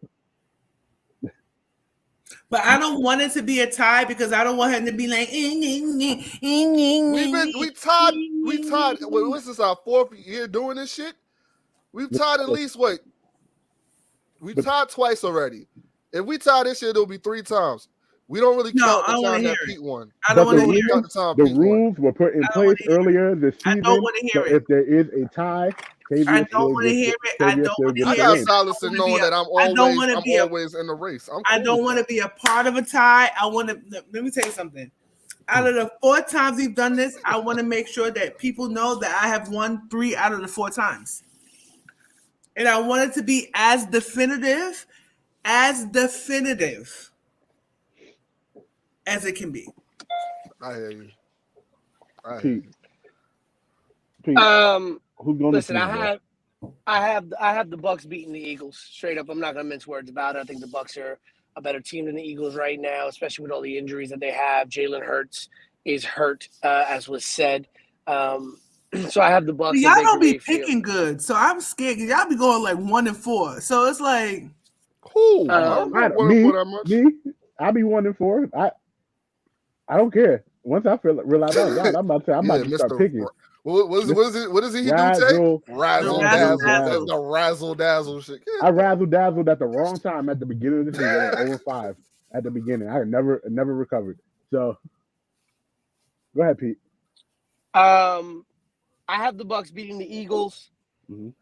I do believe that Dallas is open to an upset, but I unlike Tay and Matt, would be surprised if Dallas were to lose, considering that it's a home game for Dallas, and Dallas is undefeated at home. They are undefeated at home this year. They're 8-0 in Jerry's world. So if they were to lose this game at home, of all the games they've won at home, I'd be very surprised. Even though Jordan Love was, I believe, second in the league in touchdowns with 32. I do believe Dallas will beat Green Bay in Dallas. The team that I think is also primed for an upset is the Kansas City Chiefs. Chiefs and I believe it's you have the Browns facing the Texans right now. 14-10 Tech Browns, right? Yep. Yeah, so I think I do have I think I picked the Texans to win it. The Browns, Flacco trying to get that comeback player of the year. I think if Flacco were to win, he sets a couple of milestones. But I got the Tex. I would like C.J. Stroud and the Texans. I think they're a better team when Stroud plays. They've done a lot with a little. They moved the Bills game, the Bills-Steelers game, to Monday to Monday because of the snow in Buffalo. But I think Buffalo is primed to be upset as well. Also, can we talk about Mike Tomlin deserves his flowers? I'm tired of Josh Allen and the Buffalo Bills. I'm tired of them. Mike Tomlin deserves his flowers. Name me one other coach who in his entire career has not had a losing season, except for Mike Tomlin. Name me a coach who could have taken the Steelers the last 3 years and had a above 500 or at least 500 season. Mike Tomlin has not had a losing season with the Pittsburgh Steelers his entire coaching tenure, and the last 3 years have been rough on that man. Yo, remember what I told y'all about the Eagles? They pulled the damn Steelers. I said they was gonna do it, and they did it. I called that at the beginning of the season. I said, We'll all right, see. watch. They're We playing, don't know. they're They might 9-1. Okay, let's just wait on it. We don't know, man. I still got faith in Jalen Hurts, man. I don't think he's a bad quarterback. He just Nobody ever said he was a bad Kansas City. quarterback.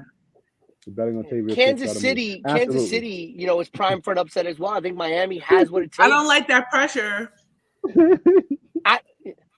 Miami has what it takes to beat Kansas City offensively. Defensively, they also have what it takes to slow down Kansas City. My only worry is Tua Tagovailoa has only won. Has not won any games. Has not won any games when the starting temperature is below 45 degrees. Who's going to the Super Bowl, Pete? Baltimore's 49ers. Son, Let's go. Let's go. admit it. I'm gonna tell you right now, and I've always been good at this. I've accurately predicted the last few Super Bowls, right? If the Chiefs beat the Dolphins today in decisive fashion, I'm gonna tell you right now, they're going to the Super Bowl. Will they win? No. San Francisco is gonna smack their asses like a newborn baby being born. Yeah, Baltimore and Kansas City are really the two teams in that playoff field when you look at them. I mean, Baltimore has the bye. Baltimore will likely will play the lowest seeded team, if I'm not mistaken, because they were the number one team. Yep. So they'll play the lowest seeded team going into the second round. So it really depends who they play. Like if Baltimore plays Cleveland or I would like to see Baltimore play Cleveland. I picked the Texans to win, but I would love to see Baltimore play Cleveland because I'd like to see Flacco play Baltimore.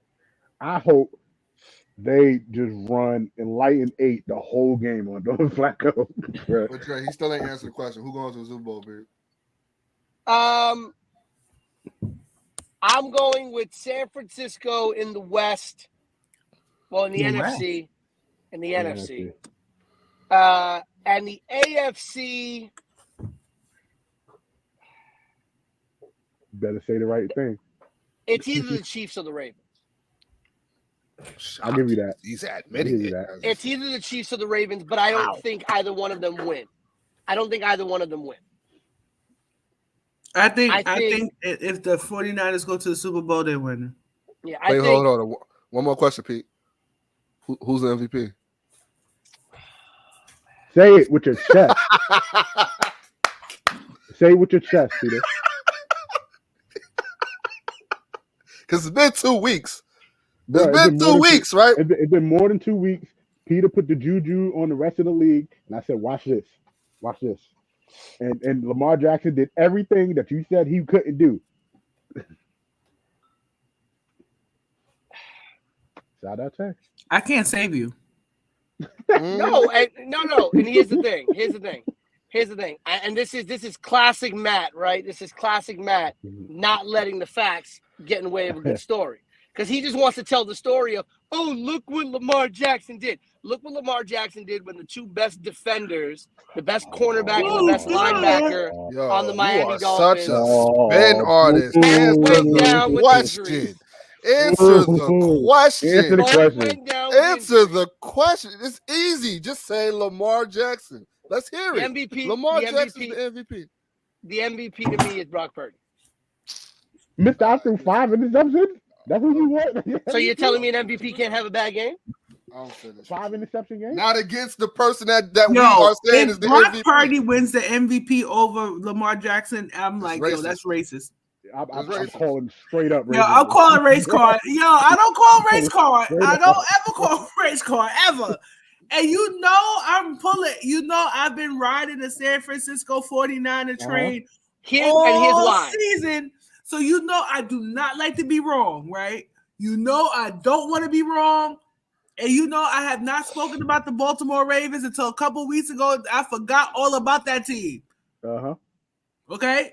But if Lamar Jackson loses MVP to Brock Purdy, I'm gonna call race card.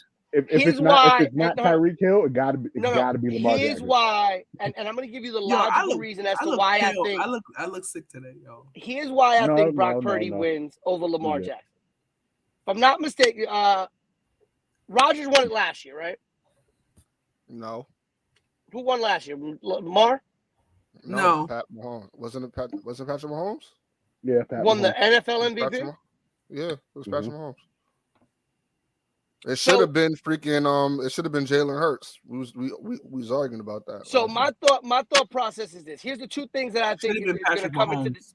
Here's going to be the two questions that I think are going to get talked about in that room for the voting for the MVP. First off, did Lamar Jackson, because he's already won an MVP, did Lamar Jackson do anything other than what we expected Lamar Jackson to be able to do?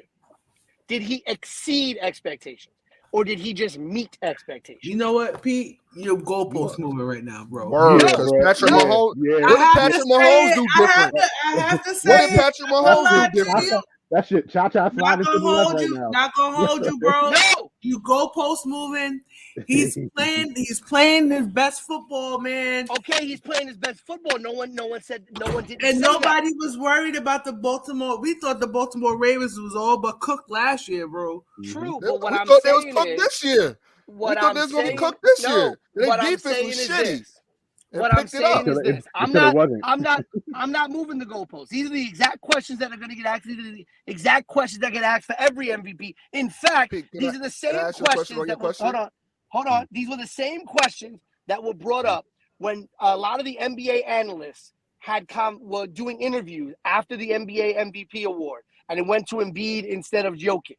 The number one question that they said was asked, that they asked themselves, was, did Jokic do anything better than what he already was capable of doing? Or did he just do what Jokic is capable of doing when he is on his best? And the thing was, they decided he did not do anything better than what he was already. He was just playing his best game. Is Lamar Jackson playing his best football? Yes, he is. Is Lamar Jackson have a great year? Yes, he did. Is Baltimore the number one seed? Yes, they are. But the question that's going to get asked, did Lamar Jackson, as a talent, as a quarterback, exceed any expectations that anybody thought he couldn't already meet?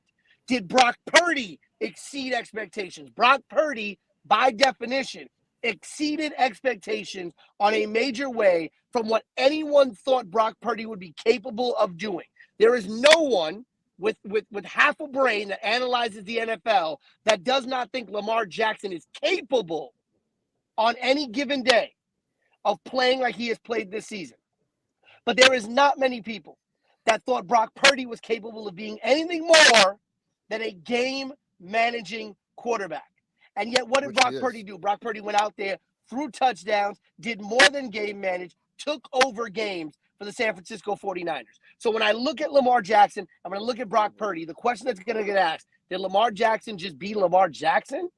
Or did Lamar Jackson exceed Lamar Jackson? Did Brock Purdy exceed Brock Purdy, or did Brock Purdy just be Brock Purdy? And I think that the answer comes down to Brock Purdy more than likely exceeded what people thought he was going to be, while Lamar was just being Lamar, which by definition is already great. No one's saying he's not great.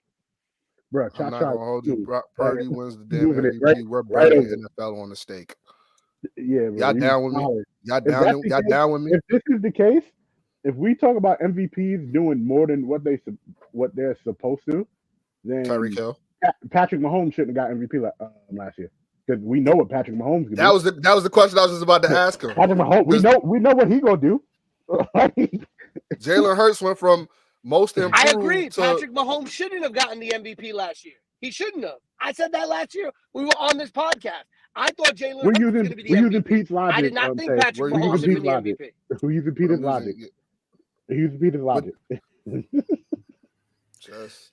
If Patrick Mahomes did not deserve the MVP last year, Aaron Rodgers did not deserve it to 2 years prior. Because what the hell did he do in Green Bay? That he hasn't done already. That he had not done already. Here we go. Did he play spectacularly any better than he played before? I'm just saying. Now, if he would have played in the Jets this year and won it this year for the Jets and turned them into a playoff-bound team, then yes. Shut up. I would shut up. I wouldn't say anything. The reason why I was high on the Dak Prescott train is because the Dallas Cowboys were playing extraordinarily different than usual. But over the past 4 weeks, we just realized the Cowboys are going to cowboy, baby. All and the they time. have not played any different than they've been playing over the past 6 years. Yeah, it's because they 10 started years. playing teams that are actually good. 22. Remember, they went 22 years. Yeah. like 5 weeks straight playing trash ass teams. But Right. that was the Philadelphia Eagles last year, and they got found out during the Super Bowl. Unfortunately, this year they had a tougher schedule and got found out much sooner. Unfortunately, Jalen Hurts was hurt, but you could have sat it out, homie. hmm What's next? You're on nah. We already answered one of the questions earlier, but Speaking so- about Jokic, did you guys see Carmelo Anthony's interview when he said that the Denver Nuggets were being petty? I don't believe that. Yeah. I don't believe that. Let me tell you why. Oh, okay, Pete, we have to be subjected to your chess game while you're driving. I don't know. Here he goes with that hat. I can't even deal. And that hat has the biggest brim. It looks like a duck bill. The Yankees hat. got What do you want drunk from me? Super Mario hat on. Sex positive with the hat that's not gonna ever get nobody no buns. Well, listen, I'm glad. I'm fine. I got all the buns I need at home. I don't need to be attracted to any extra buns out there in Men who the say street. that gets no buns at home. Oh my God, Joe. Why are we here? Okay, I don't need any extra buns out in the street. So to answer Tavia's question, no, I'm not saying they're being petty, but Carmelo Anthony's number Why is would not retired. Carmelo's number needs to get hung up in the rafters in the freaking Denver Nuggets place anyway? Like, I'm sorry. Like, I love Melo. Yes, you deserve to put respect on his name and all the stuff like that. Yes, I feel like he's underrated. And yes, I feel like he's one of the best players ever. But please, She was giving me the jitters. I don't know why. Jokic, he brought them a championship. Jokic was also a third-round pick, and nobody thought Jokic was going to become what Jokic became. I could understand this if Jokic was a number 1 overall pick and they gave him Melo's number, and everybody knew that Jokic was going to be one of the best generational players ever. Like, I could understand Melo's argument there. This man was a third-round pick, and no one thought he was going to be anywhere near what he has become. Melo, he just so happened to get the same number that Melo got. So I'm sorry. And listen, I'm one of the rare people that don't like to jock ride Melo. I think Melo was a great player, but Melo did nothing of any kind of substance that any team needs to hang his banner up anywhere in the NBA. I'm sorry. Syracuse can hang his banner up because they brought him a championship, but I'm tired how everybody in Syracuse still wants to slob on his knob in 2024 when the man ain't done nothing for you. Slob on his knob. Yo, Pete is on one this year. Yeah. Listen, I attended Syracuse University for 4 years, and it was like 6 years since Melo brought them a title. And when I went to college, Melo was a god on that campus. I mean that. Melo was a god. People would literally clean the ground that he walked on. And when he showed up, the Denver Nuggets played the Phoenix Suns in an exhibition game, right? In the Carrier Dome, which is no longer known as the Carrier Dome. And of course, all anybody cared about was seeing Melo. It was the last minute of the game, and everybody's chanting, Melo, Melo, Melo. All they want is the man to walk on the court for the last minute and be there as time expired one last time on the Carrier Dome. So he went up to George Karl, who was still the coach of the Nuggets at the time, whispered something at him. He said, okay. And then Melo went to the warm-up circle. Melo started brushing off his feet, his sneakers, like he was going to get in the game, stuff like that. And the crowd goes nuts. I mean, that crowd was brimming with anticipation. And he went like this. He was like, nah. And walked back to the bench. And him and AI over there clowning it. And I'm just like, yo, you understand these people deify you up here and you going to play them like that? It was at that moment. Oh, that. And then when he went and started fucking around with students on campus when he was still married to Lala, that I lost all respect for that man personally. That got to do with his jersey being look retired. at Peter with morals and shit. I'm sorry. You married to Lala and you out here messing around with under 21s on a college campus just because you came back to campus. I'm sorry. Go do something better with your life. Go win a title for the Knicks. Oh wait, couldn't do that either. I mean, fair. If the Knicks want to put his jersey up, fine. The man was in New York. The man was great in New York. Fine. But put up Patrick Ewing's jersey first. Get out of here with Melo. I don't disagree with Patrick Ewing's jersey being like risen, but I do feel like he was a staple in Denver as well. It's not above the realm of possibility of him getting his jersey. Because do you get a participation trophy for turning a franchise around? I mean, let's be real here. Like, he's one of the top 5 players of the franchise of all time. But yeah, I mean, really want to hang his number in the rafter, they can under a different number. They can sign him for a day, give him a number, and retire him if they want to. But I feel like once Jokic gave them what they gave him, I'm sorry, 15 belongs to him now. Yeah. But that was the point of it. Why did they give him that number knowing that? I don't think it was, but the thing is, but if he was a 3rd round pick, they really didn't know that he was going to rise up to be this. So what, he's supposed to change his number once they realized he was going to be good? Hold on. Let me just hold on 1 second. Let me just. If Melo would have brought a title or a conference champion for Nuggets, then maybe. But I don't think he did that. What did you just say? Because your thing was messing up. What you said? Maybe if he brought a title. Maybe if he had brought a title to Denver or Eastern Conference. He got him to the Western Conference. Did they win the Western Conference? No. Look at who they played. Did they win the Lakers? The Western Conference? They played the Lakers. But everybody knows almost doesn't count. Almost doesn't count. That's crazy. Robert Horry has more NBA rings than almost anybody, right? Is his number hanging up in anybody's damn rafters? Was Robert Horry a franchise player? Is it? When he was drafted, they thought he was going to be. But he wasn't a franchise player. But was Melo really? Oh, yeah. But what did Melo do as a franchise player, though? He made Denver relevant. They weren't relevant before he got there. Okay. What happened? Okay, Allen Iverson made basketball relevant. I don't see them changing. He made Philly relevant, and that's why he got his. But he made Philly relevant, and that's why he got his jersey retired. He also took him but he took him to the. And they didn't win. Almost doesn't count, right? But he took them to the finals. There's a championship associated with winning the Eastern Conference Finals. You are the Eastern Conference champion. That's a championship. It may not be the big championship, but it's a championship. You know that, right? Has Melo won an MVP? That's a championship. You know that? What? You know that's a championship, right? He's never won an MVP, no. Huh? You know that's a championship, right? An Eastern Conference championship. You get a trophy. Yeah, I'm well aware of that. But that's why he took them to they won a championship as the 76ers, just not the champion. But y'all dynamic was saying that he didn't win a championship. Like he didn't win the championship. No. He didn't do get a ring. He do what AI did.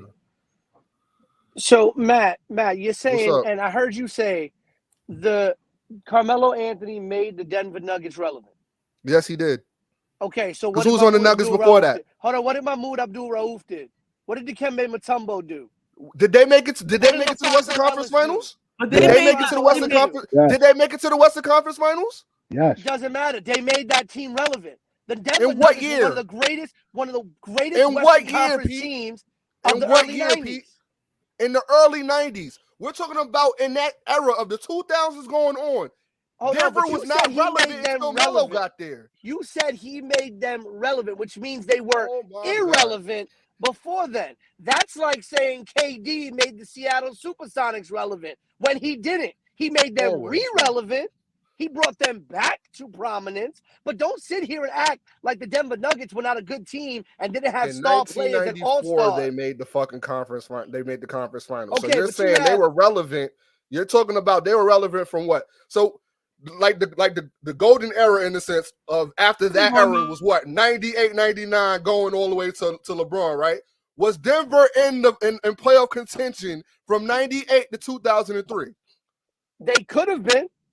That's not the answer. Were they in playoff But contention? does that mean from they're not relevant? Yes, No. that does. They were not. They were not a threat. They weren't a No, threat. being a threat and being relevant are two different things. Oh my God. Yo, Pete, they were not relevant from 98 to freaking 2003, bro. Like, come on, bro. You like don't move the goalposts because you're trying to shit on Melo's career. I get it, but to say that they were relevant before Melo got there is crazy. What did crazy, bro. Melo do? Hold on. What did Melo do for any team that he played for that you can't name other players that did for their teams? Melo did nothing special for any team he played for. It's all right. Melo, So Dame, hold on, Melo. I'm gonna ask you this question. I'm gonna ask you this question. Hold on. I'm gonna ask you this question. Yeah. So Damian Lillard, as great as he was and as a franchise player, you wouldn't retire. You wouldn't hang his jersey up in Portland. I didn't say I wouldn't hang up. Answer the question. Of course, Pete. I would. What did he do for Portland? The same Nothing to shit the that conference finals. nothing. He was a great player, but that's it. But he did nothing. So, but you would hang his jersey though. I didn't say I wouldn't hang Melo's jersey. That was never the question. I asked you a question. Would you hang Damian Lillard's jersey? I would. So then why wouldn't Denver hang Melo's jersey? I didn't say they shouldn't. No one ever said they shouldn't. I didn't say they shouldn't. All If I said to you.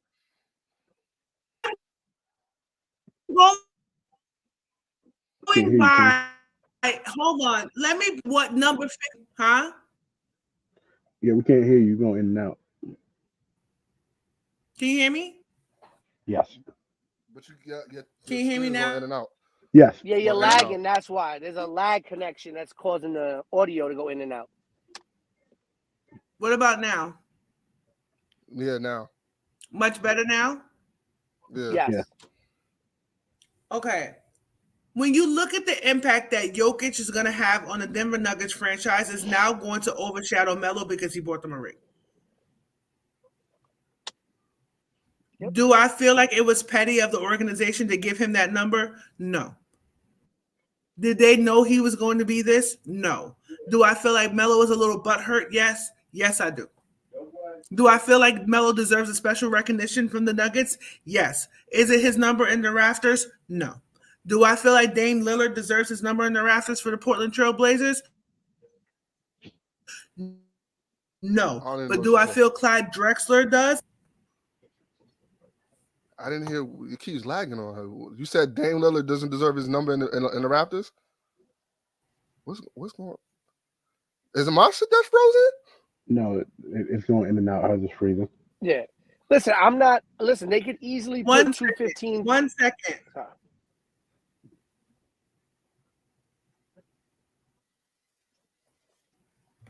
Just give me 1 second because I'm making the point.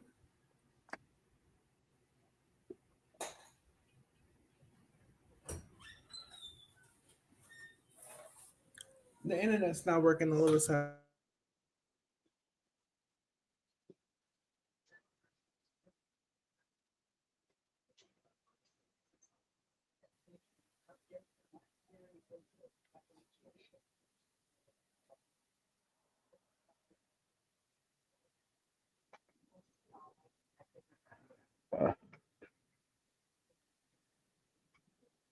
Hold on.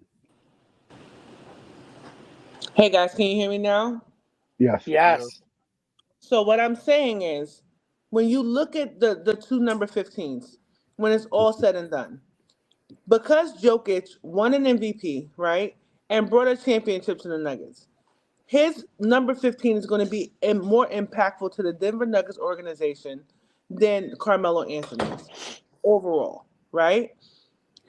Was Carmelo Anthony culturally and organizationally relevant to the Denver Nuggets? Yes. Should some respect be put on his name as a generational player from the 2003 to the 2020s?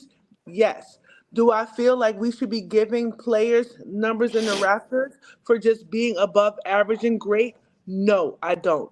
I feel like we should be given numbers in the rafters if you do something extraordinary? Do I feel like it should be reserved for just NBA Finals winners? No. But do I feel like if you are a franchise player that took you further, at least to the NBA Finals? Yes. Would I put Damian Lillard's number up in Portland? No. What did he do? He was a cornerstone. Yes. Would I put his picture backstage with some of his key moments? Yes. Will his number go up in the rafters? No. Why? Why? Yeah. I mean, I Do would I think disagree the with. Denver Nuggets were petty by giving Jokic that number? No, I don't, because he was a third round pick. People didn't know how great he was going to be. Do I still consider him great yet? Not really. I mean, where the only area where I disagree with Tay is I would personally put Lillard's number up there. I think Denver should put both 15s up there, but I agree that Jokic's 15 is going to mean But that's more giving than. everybody, that's the teacher mindset that you have, is giving everybody a participation trophy. Because Well, at the not a end of the because day, It's flowers. I'm not It's putting Chauncey flowers. Billups' number up there, and Chauncey Billups was running but with. why not put Chauncey, Chauncey Billups' number up there? Isn't he an NBA? But didn't he win an NBA Finals with the Detroit Pistons in I would put 2004? him up there for That's Detroit, Detroit. Was he? Yeah, Which he for is, I think. Detroit. but I'm talking He's about already Denver up there, I because think. I'm not- he. Yeah. Chauncey Billups was the point guard that really took Melo's career to another level in Denver. Yeah, but that's asterisk shit. Right, That's right. still That's a what I'm saying. I pick. wouldn't I put wouldn't Billups even up put there. Melo's jersey up there either. For what? Where I agree with Matt, right? I what? disagreed with Matt. I disagreed with Matt over the usage of the word that he used. Do I believe that Melo was the franchise cornerstone for the Nuggets that allowed for them to get to the places that they got to, that allowed for them to inevitably draft Joker? Yes. Do I think the Nuggets are in the positions that they're in today without having the runs that they had with Melo? I don't think they are in the positions that they're in today. So I do think someone like a Why? Melo. Because Melo left the team in 2011. They didn't become relevant again until 2022. That's another 10-year drought. No, I would say probably a little earlier than that, but they just weren't as great as they could have been. Probably about 2019, But that's they still started really another, becoming really good. okay. It doesn't matter 8 years, yeah. It doesn't matter. It doesn't, okay. It's a difference between 1 or 2 years. The better part of a decade. But then we could say the same thing, right? We could say the same thing. We could say the same thing about a variety of, cornerstone players. Like, listen, do I believe that, LaFonso Ellis's jersey should be up in the rafters in Denver? Of course I do. Mutombo's jersey should be up in the rafters in Denver, because those were cornerstone players during that time. The same way I think, Do you put John Starks' jersey up in the Madison Square Garden? I would. Why? I wouldn't. I'd put Ewing. Why? Ewing jersey is up there. I'd put Ewing. I'd probably put Ewing. I'd put as much as they hate him, I'd put LJ and Oakley up there. Why? LJ only played there for like 5 seasons, maybe even 4. Man, his seasons there were. I would put Mason's number up in the rafters. Only because he passed away in memoriam. I'd put Mason's number. I'd put Houston's number up there. You know what? You guys love to give participation trophies up there. Like Chauncey Billups, his number just deserves to go with the Detroit Pistons. Well, he did one. Yeah, he won a ring with them. Yeah, and he was the NBA Finals MVP. Yeah. Well, would you put Rip Hamilton's number up there? Ben Wallace. No. Ben Wallace's number. Why not No. Rip Hamilton? He has records in Detroit. Okay. Richard Chauncey Hamilton Billups has records in Detroit. No, y'all like to get participate. So I guess leave it up to y'all. The whole rafters will be filled with people's numbers. No, I would put 3 numbers up in Detroit That's from a that distinct. team. You guys don't understand it. Like that's a distinct honor reserved for only a handful of people. But Jokic they don't deserves win that title without Rip or Ben Wallace. Jokic, because it's a team game. No, of course they're not. Cause Chauncey Billups can't do it by himself, right? Well, not even that, but I think even if you put another player in Ben It Wallace's is even position, that. It is Ben, even. They damn sure. Let me tell you something. They damn sure wasn't winning without Chauncey Billups, this They is very weren't winning true. it without Richard Hamilton or and they Ben wasn't Wallace winning it without Ben Wallace or Rasheed Wallace or Tayshaun or their Prince. coach or their bench. Prince was trash. It's the truth. Or the fact that the Lakers, what the Lakers were that year, they were not in sync. They were not the same Lakers they were the year before. Everybody All right. knows that. The Lakers have retired Kobe and Shaq's numbers, and that's it, correct? Much deserved. And Paul Gasol. And Gasol. Much deserved. Those Much are, deserved. those are the more recent ones. Much deserved. Yeah, because I think the only other relevant player on those teams would have been Derek, would have been Fish, and that's it. He's gonna No. get his shit retired. I don't know why, but I'm pretty sure he is. Like LeBron. LeBron's number could be retired in Cleveland and Miami, not LA. Why he won a championship in LA? Cleveland and Miami, not LA. His more impactful years were in Cleveland and Miami, to me. I feel like, And he broke Kareem Abdul-Jabbar's record in LA. So I mean, Yeah, but I don't see it was the work that he did in Cleveland and Miami that helped him break his record in LA. Like, come on. Look, Like, I'm not y'all wanna give a disagreeing with you. Y'all want to give participation trophies to everybody. Why you think not everybody has their numbers hanging in the rafters? That is a distinct honor reserved for the most elite. And Carmelo is not amongst the most elite. In Denver, He's he's top 2 in Denver. What do you? I don't. But what did? Okay, all right. What did that show for? Okay, you just said elite players for that franchise. But what did that show for? But what does that show for it?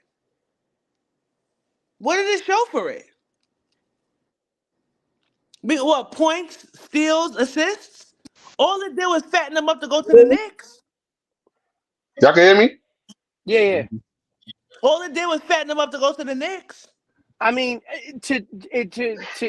in my defense of Tavia's They point, didn't even. Melo did the same things for Denver that Amari Stoudemire and Steve Nash did for the Phoenix Suns, but it ultimately didn't lead to an ultimate championship. Hey, you're bugging if you think Amari Stoudemire is not going to get his jersey hung up in Phoenix. And again, I personally am not debating whether or not Melo should get his jersey retired. Hell, if they want to put a statue of Melo outside of Denver's stadium, go right ahead. I believe he deserves that honor. But what I'm not going to sit here and say is that Melo was this transcendent, he was a great player who had many defaults, which is why he didn't get as far as some of his compatriots. He didn't get as far as Dwayne Wade. He didn't get as far as LeBron James. Everybody wants to talk about Darko. He got robbed for Rookie of the Year by LeBron James. I can tell you that much. But nobody wants to talk about that shit. He got robbed. He got robbed the Rookie of the Year, and that's facts. 100% facts. We're going to forget that his rookie year he carried Denver Nuggets to the playoffs. But we're going to forget that. We're going to pretend like he's not elite. I get Denver doesn't like Melo because he wanted out and he wanted to actually play for a different team because of how he was getting treated by George Karl. I get it. But to sit there and say like that man don't deserve his jersey raised because he didn't bring him a championship. What did he do? At the end of the day, what did he do? Wild. He doesn't deserve it. That's wild. He made them relevant. He carried them to the playoffs on his back. Matt, I would Okay, say so John Starks helped Patrick Ewing and Charles Oakley take the Knicks to the finals, and was the reason why the Knicks were in the finals. And they won. They got into the finals because of John Starks and Patrick Ewing. So John Starks deserves his jersey in the rafters because he brought us some legendary moments. Nah. Yes, I believe John Starks. I do think John Starks needs his jersey raised. I'm a big John Starks fan. If they're not going to raise they his jersey, don't go far without John Starks. If they're not going to raise his jersey, at least raise a Kia in his honor. And when you look at LeBron's rookie year stats and Melo's rookie year stats, they do not compare. Why does it not compare? Why does it not compare? Matt, the only reason I believe that they gave LeBron Rookie of the Year over Melo, and this is because he's the face. No. He's the face. No, it's because Melo spent a year in college and won a championship before he came to the NBA versus LeBron James was straight out of high school at the age of 18.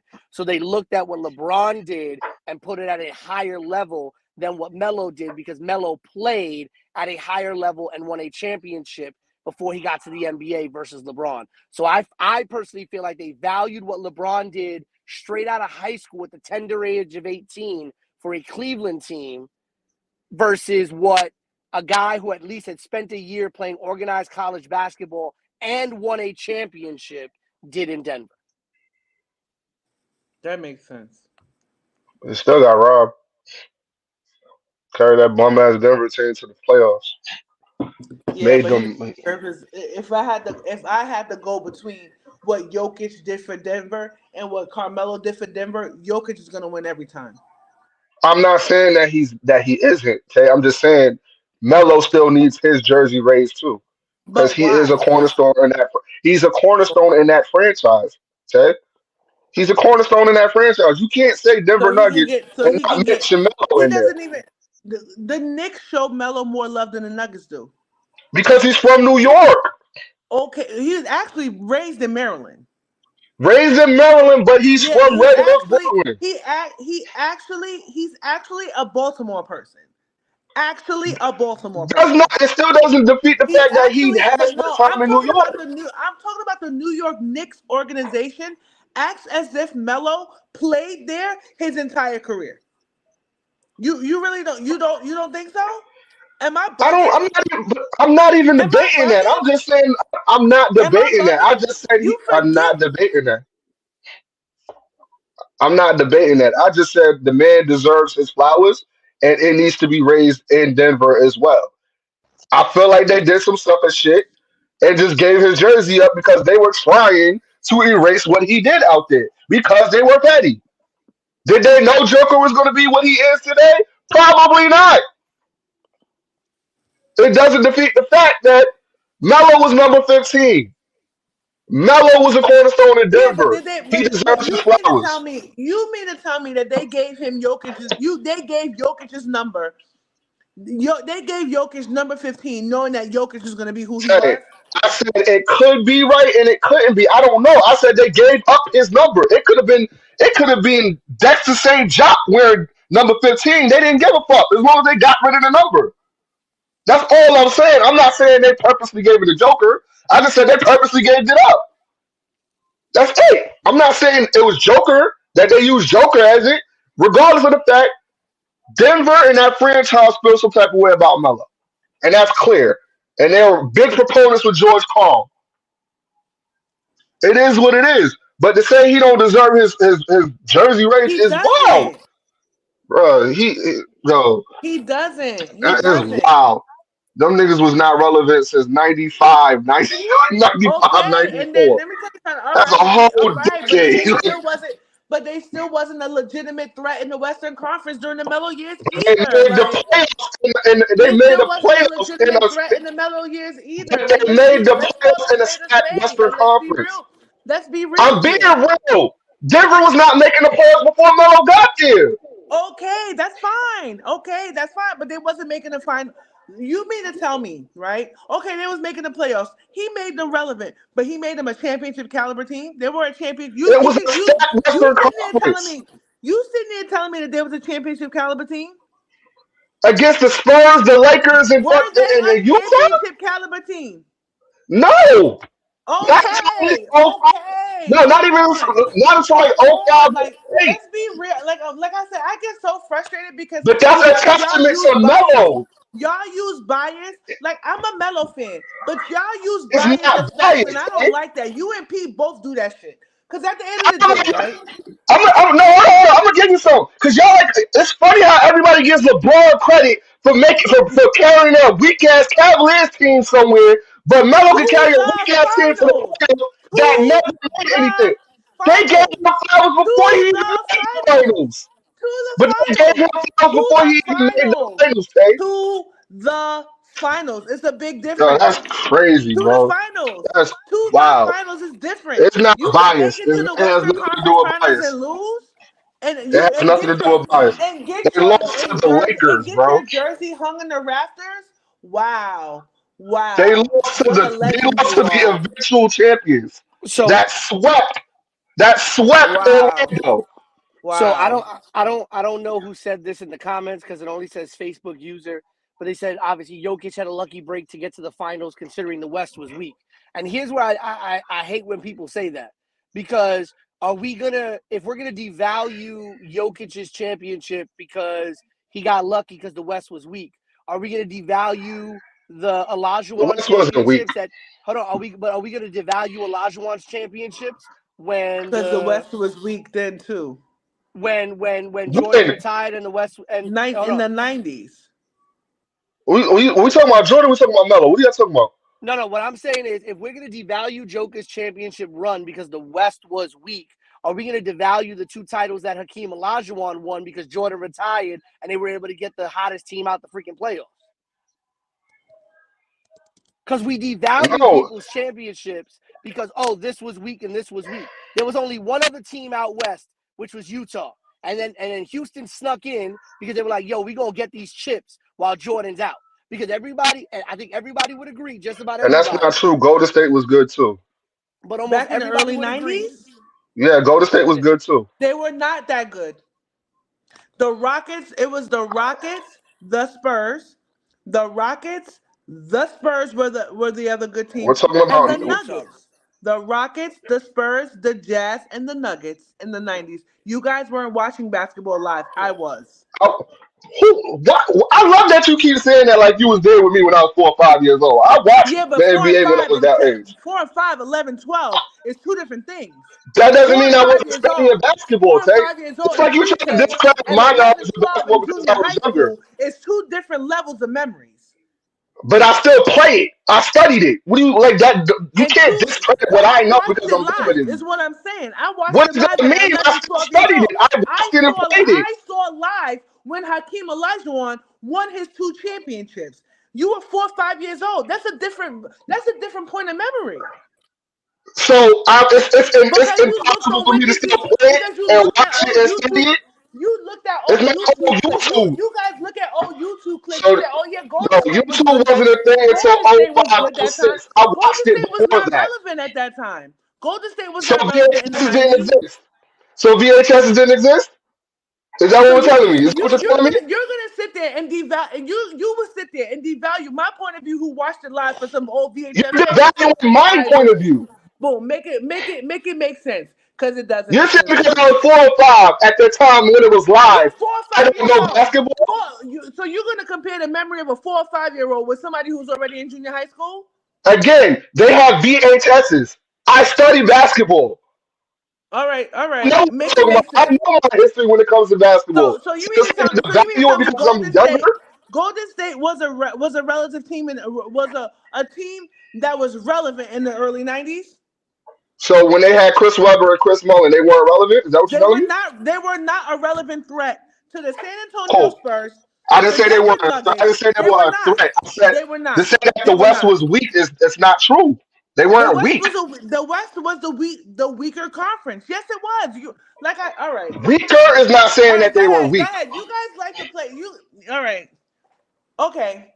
It's like people studying. It's like it makes me laugh because people be like, "Yo, I studied World War II," as opposed to somebody who actually saw World War II. So so it's like you're gonna take the word of somebody who studied it or somebody who actually saw it. But nevertheless, I digress. I So digress. I don't know nothing because I was 4 or 5. I Is didn't that what say you're that, telling but me? I'm just saying I'm a asking point of you. view. It's not about not knowing nothing. But the thing is, it's like, okay, you studied it, but I watched it live. It's like when people be like, yo, I studied that. Oh, I saw it live. So when you get interviewed, are you gonna ask the person that studied it, or are you gonna ask the person that saw it live and If actually he's witnessed it? knowledgeable of it, what does it matter? It does matter. If I'm doing an investigation on the story, right? I'm gonna first go to the person who watched it live as opposed to the person who studied it. Because I'm gonna want to watch the first person's point of view. I'm not saying that the person who studied it, their point of view is not relevant. I'm not saying that. But I'm gonna give a different point of view because I can tell you the cultural relevance, what was happening around that time from a different point of view, because my POV will be different because I can tell you what was happening around that time culturally, what was happening around that time in the league, the story, like how we can look at the storylines because we living in it live now, right? I could tell you what the pundits were saying. I could tell you what was being said on ESPN Live. I can tell you a little bit more than what was just being said on the stats. That's what I'm saying. There's somebody who could say, well, I look back on it. I could tell you what was happening in real time.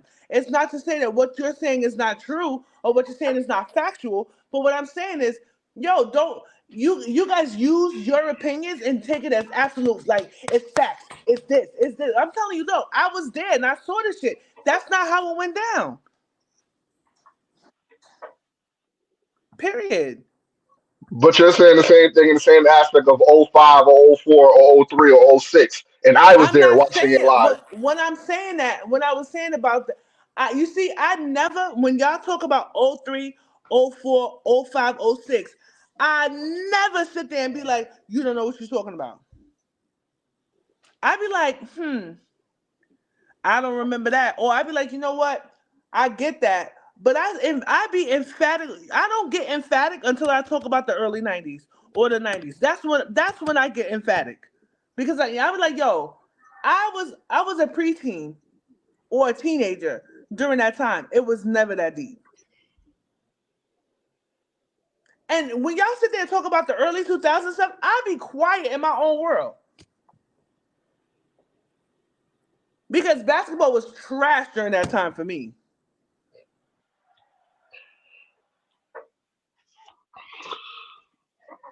Trash. Big My trash. opinion, Melo needs to get his jersey raised. He deserves his jersey He's not. raised. I don't think so. Maybe in Syracuse. Just I like think he's John getting in Starks. Syracuse, and that's it. And John Starks does not need his jersey hung up anywhere. He was an above-average player that had a couple of razzle-dazzle moments. The They just hell is need to that? raise it. They just need to raise a Kia for John Starks. That's it. Because I keep hearing about his Kia commercials. What kid commercials?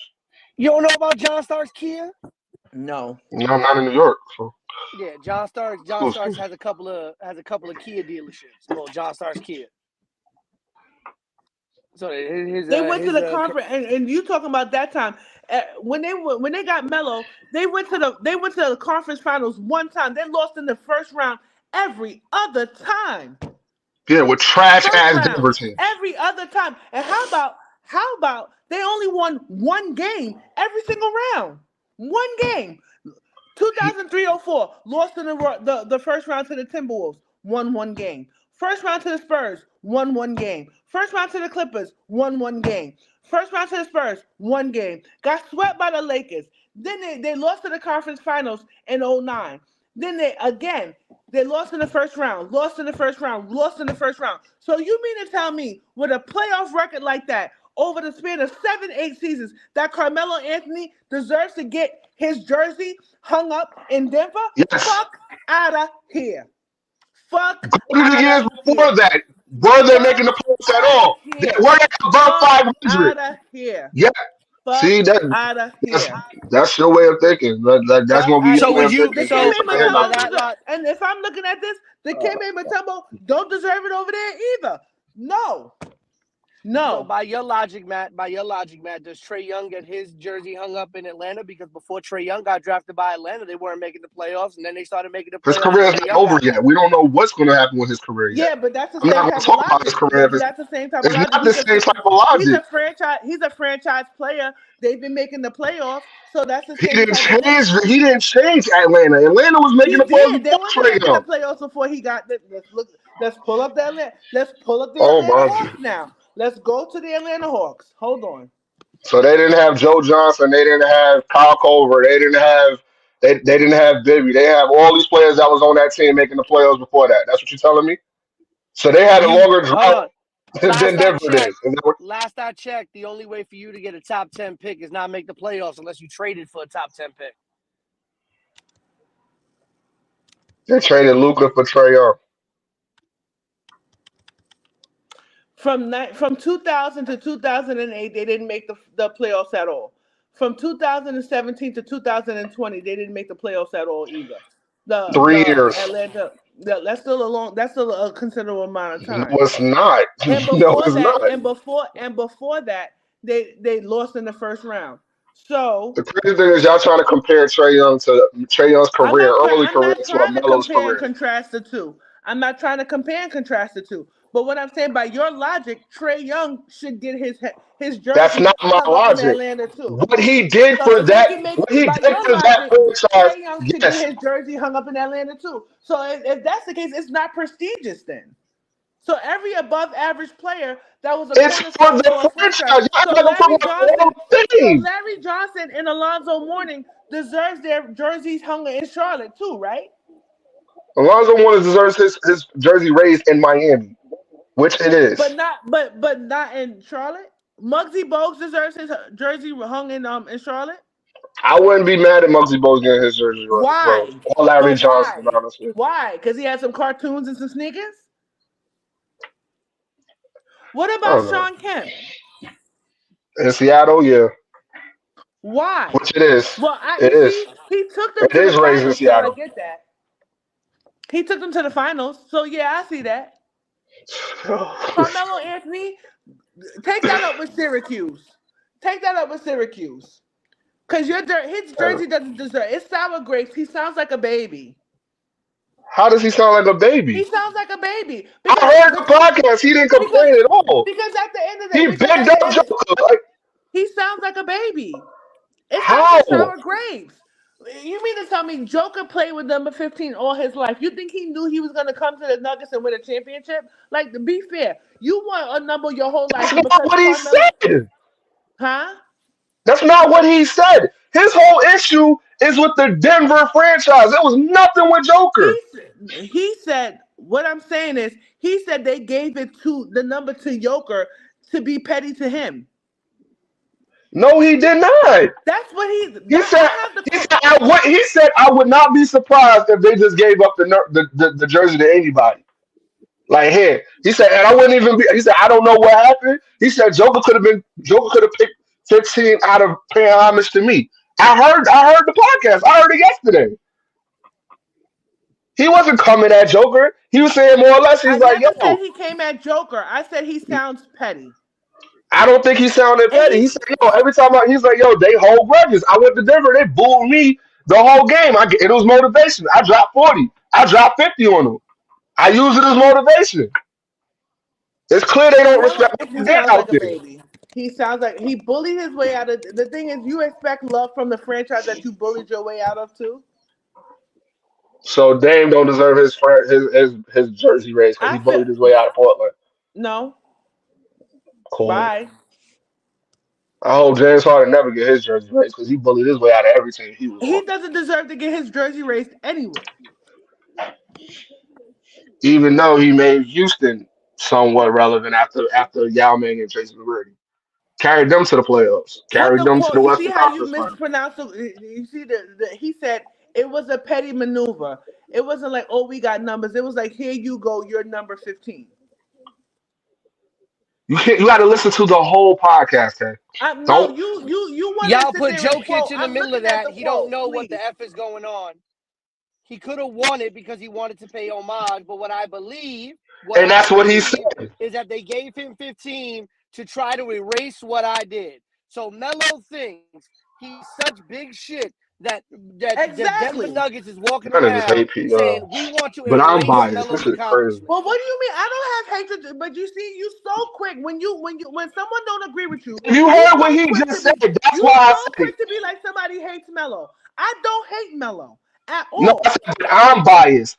He said he thinks he's big shit. I'm like, but I'm not saying that he Reading thinks the he's big exact shit. quote that he wanted to leave. Listen to Why the whole why would podcast. you disrespect by even offering that? The disrespecting you offering that showed you just wanted to erase everything that came right prior to that right there. So yeah, fuck y'all. You're saying fuck me, dead smacking the rest of the world. Cool. I ain't never said nothing bad about y'all.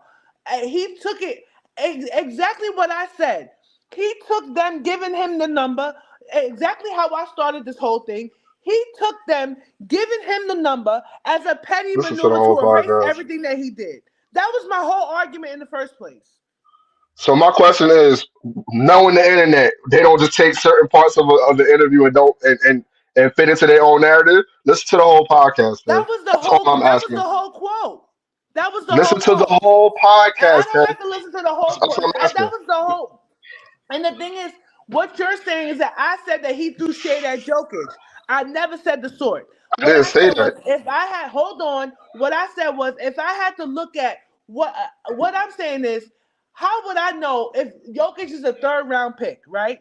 How would I know that he would turn out to be a league MVP and bring this team Twice. to the final? Right. And bring this Yep. team a championship. Right? So I'm thinking to myself, yeah, the relationship may be contentious between Melo and the Denver Nuggets franchise. But me personally, I feel like he's dragging it when it comes to this part of the argument. That Yeah. was my point. So It you was mean to 3 tell me, years after the trade. They drafted Joker 2014 while a Taco Bell commercial was playing. Not, oh, this is one of the guys whose names we read at the podium. It wasn't like, just to use a contemporary, it wasn't like they drafted LeBron James knowing what he was going to be and said, we're going to give you number 15. That's not what they did.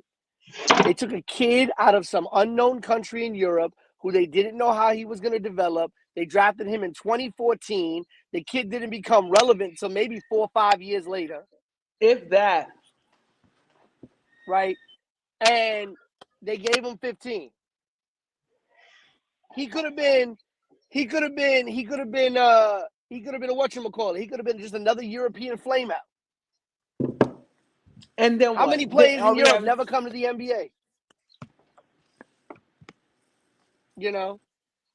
and it's like I said, it's nothing against Melo. And in the 4 years we've done this show, you have never heard me say an unkind word about Carmelo Anthony, good, bad, or indifferent. Never, I may not personally like the man, ever. but I could talk directly on his basketball, and that's all I'm doing is talking on his basketball. You know? Like at But the end of the day, y'all like to change goalposts. All I said was, if I Nobody's had to changing choose, no goalposts. yeah, Crazy. all I said was, having your jersey hung in the rafters is one of the highest honors a player could have. Not everybody should have their numbers hung in the rafters. When it's all said and done, you look at the overall impact someone has had on a franchise. And to me, getting a team to the Western Conference Finals is not going to be the thing that you're going to be most remembered for. Did did you win or not?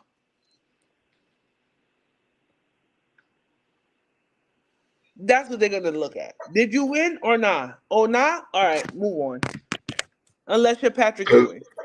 Because everybody gonna win a championship in certain aspects. It's a team No, sport, it's so not that. so Unless you're as an somebody, unless individual, you're a you gotta player. win the championship to get your jersey hung up. When it's a team sport, that doesn't make Unless sense. you're no, unless you're a real franchise player like a Patrick Ewing who dedicated most of his career to the New York Knicks franchise. That's different to me. Then, out of respect to this player who played over 10 plus years with your franchise and put the franchise on his back through good, bad, or indifferent, then yes, he deserves that. Melo, no. He was a Out of franchise here. player, wore scoring titles on that team, carried them to the playoffs, but he didn't put them on his back at all. He wasn't relevant at all. They're I, not gonna. I don't understand y'all They're logic, not bro. gonna even consider it. They're not gonna even consider it Because they unless don't you fuck win. with him. It's a personal thing. That's what But Melo then was trying what? to But say. the thing It's a is, so then personal why? thing. All right, if it's so personal, like a player like John Starks, who works for the New York Knicks organization, they've kept him employed with the New York Knicks for over 20 years. So it's personal. Why his number's not hanging from the rafters? I don't know why New York didn't. New York hasn't raised anybody's number in the stands as of late. This is not so nothing is new. Denver, James sorry, Dolan not is Denver. different. I So don't is know what Phoenix you trying can't to compare. Go ahead. is Phoenix trying to erase Amari Stoudemire's accomplishments by giving Devin Booker number one? Why are you comparing that organization to what Denver is doing? Denver is I not asked the Phoenix. question. I'm not Why, comparing. what, I'm But yeah. again, but I'm that's asking that What but does question. that's the a fair Phoenix question. organization got to do with Denver? But I'm asking the question. using Carmelo Anthony's logic, right? Carmelo Anthony's logic will be like, yo, you know what? They saying, yo, he calling Amari. Fuck. They saying, fuck you, y'all. He gave Devin Booker your number. That is a whatever. I don't like. Can we wrap this up? I don't Because even want to talk about this no by more. We your go logic, nowhere. Amar, by your It's logic, not by my logic. It's what real shit. It's petty shit. This is not no. This is not But news. you so you really, want but so you you really That feel want you like it was fuck with petty. Carmelo. You really This feel is like it was you not want petty to to give give news. you your Denver number. so you This want is to give not Denver number news 50. though. So what you're telling me is that outside of the rumor and innuendo, you have actual proof that somebody within the Denver organization legitimately went to the Now we gotta uniform go. We department gotta go with and said, oh my we god. want to give this player number 15 so we can stick it to Carmelo Anthony. I still don't understand why Dikembe Mutombo's number is hung in the Denver's rafters either. Like we don't listen. It's rumor and innuendo until we know what happened, and we all operate in multiple worlds where rumor and innuendo is everything. Okay, for how many years was there rumor and innuendo about who shot Tupac? Everybody had the scoop. Everybody knew something that somebody else different didn't know, and everybody till to this day still says, "Yeah, everybody says this, but we all know it was this." How do you know? You don't know. Yes, You I just do know heard. because they were talking about Melo years after he left. What are you talking about? Why do you think he was getting blackballed on getting on teams? We like really?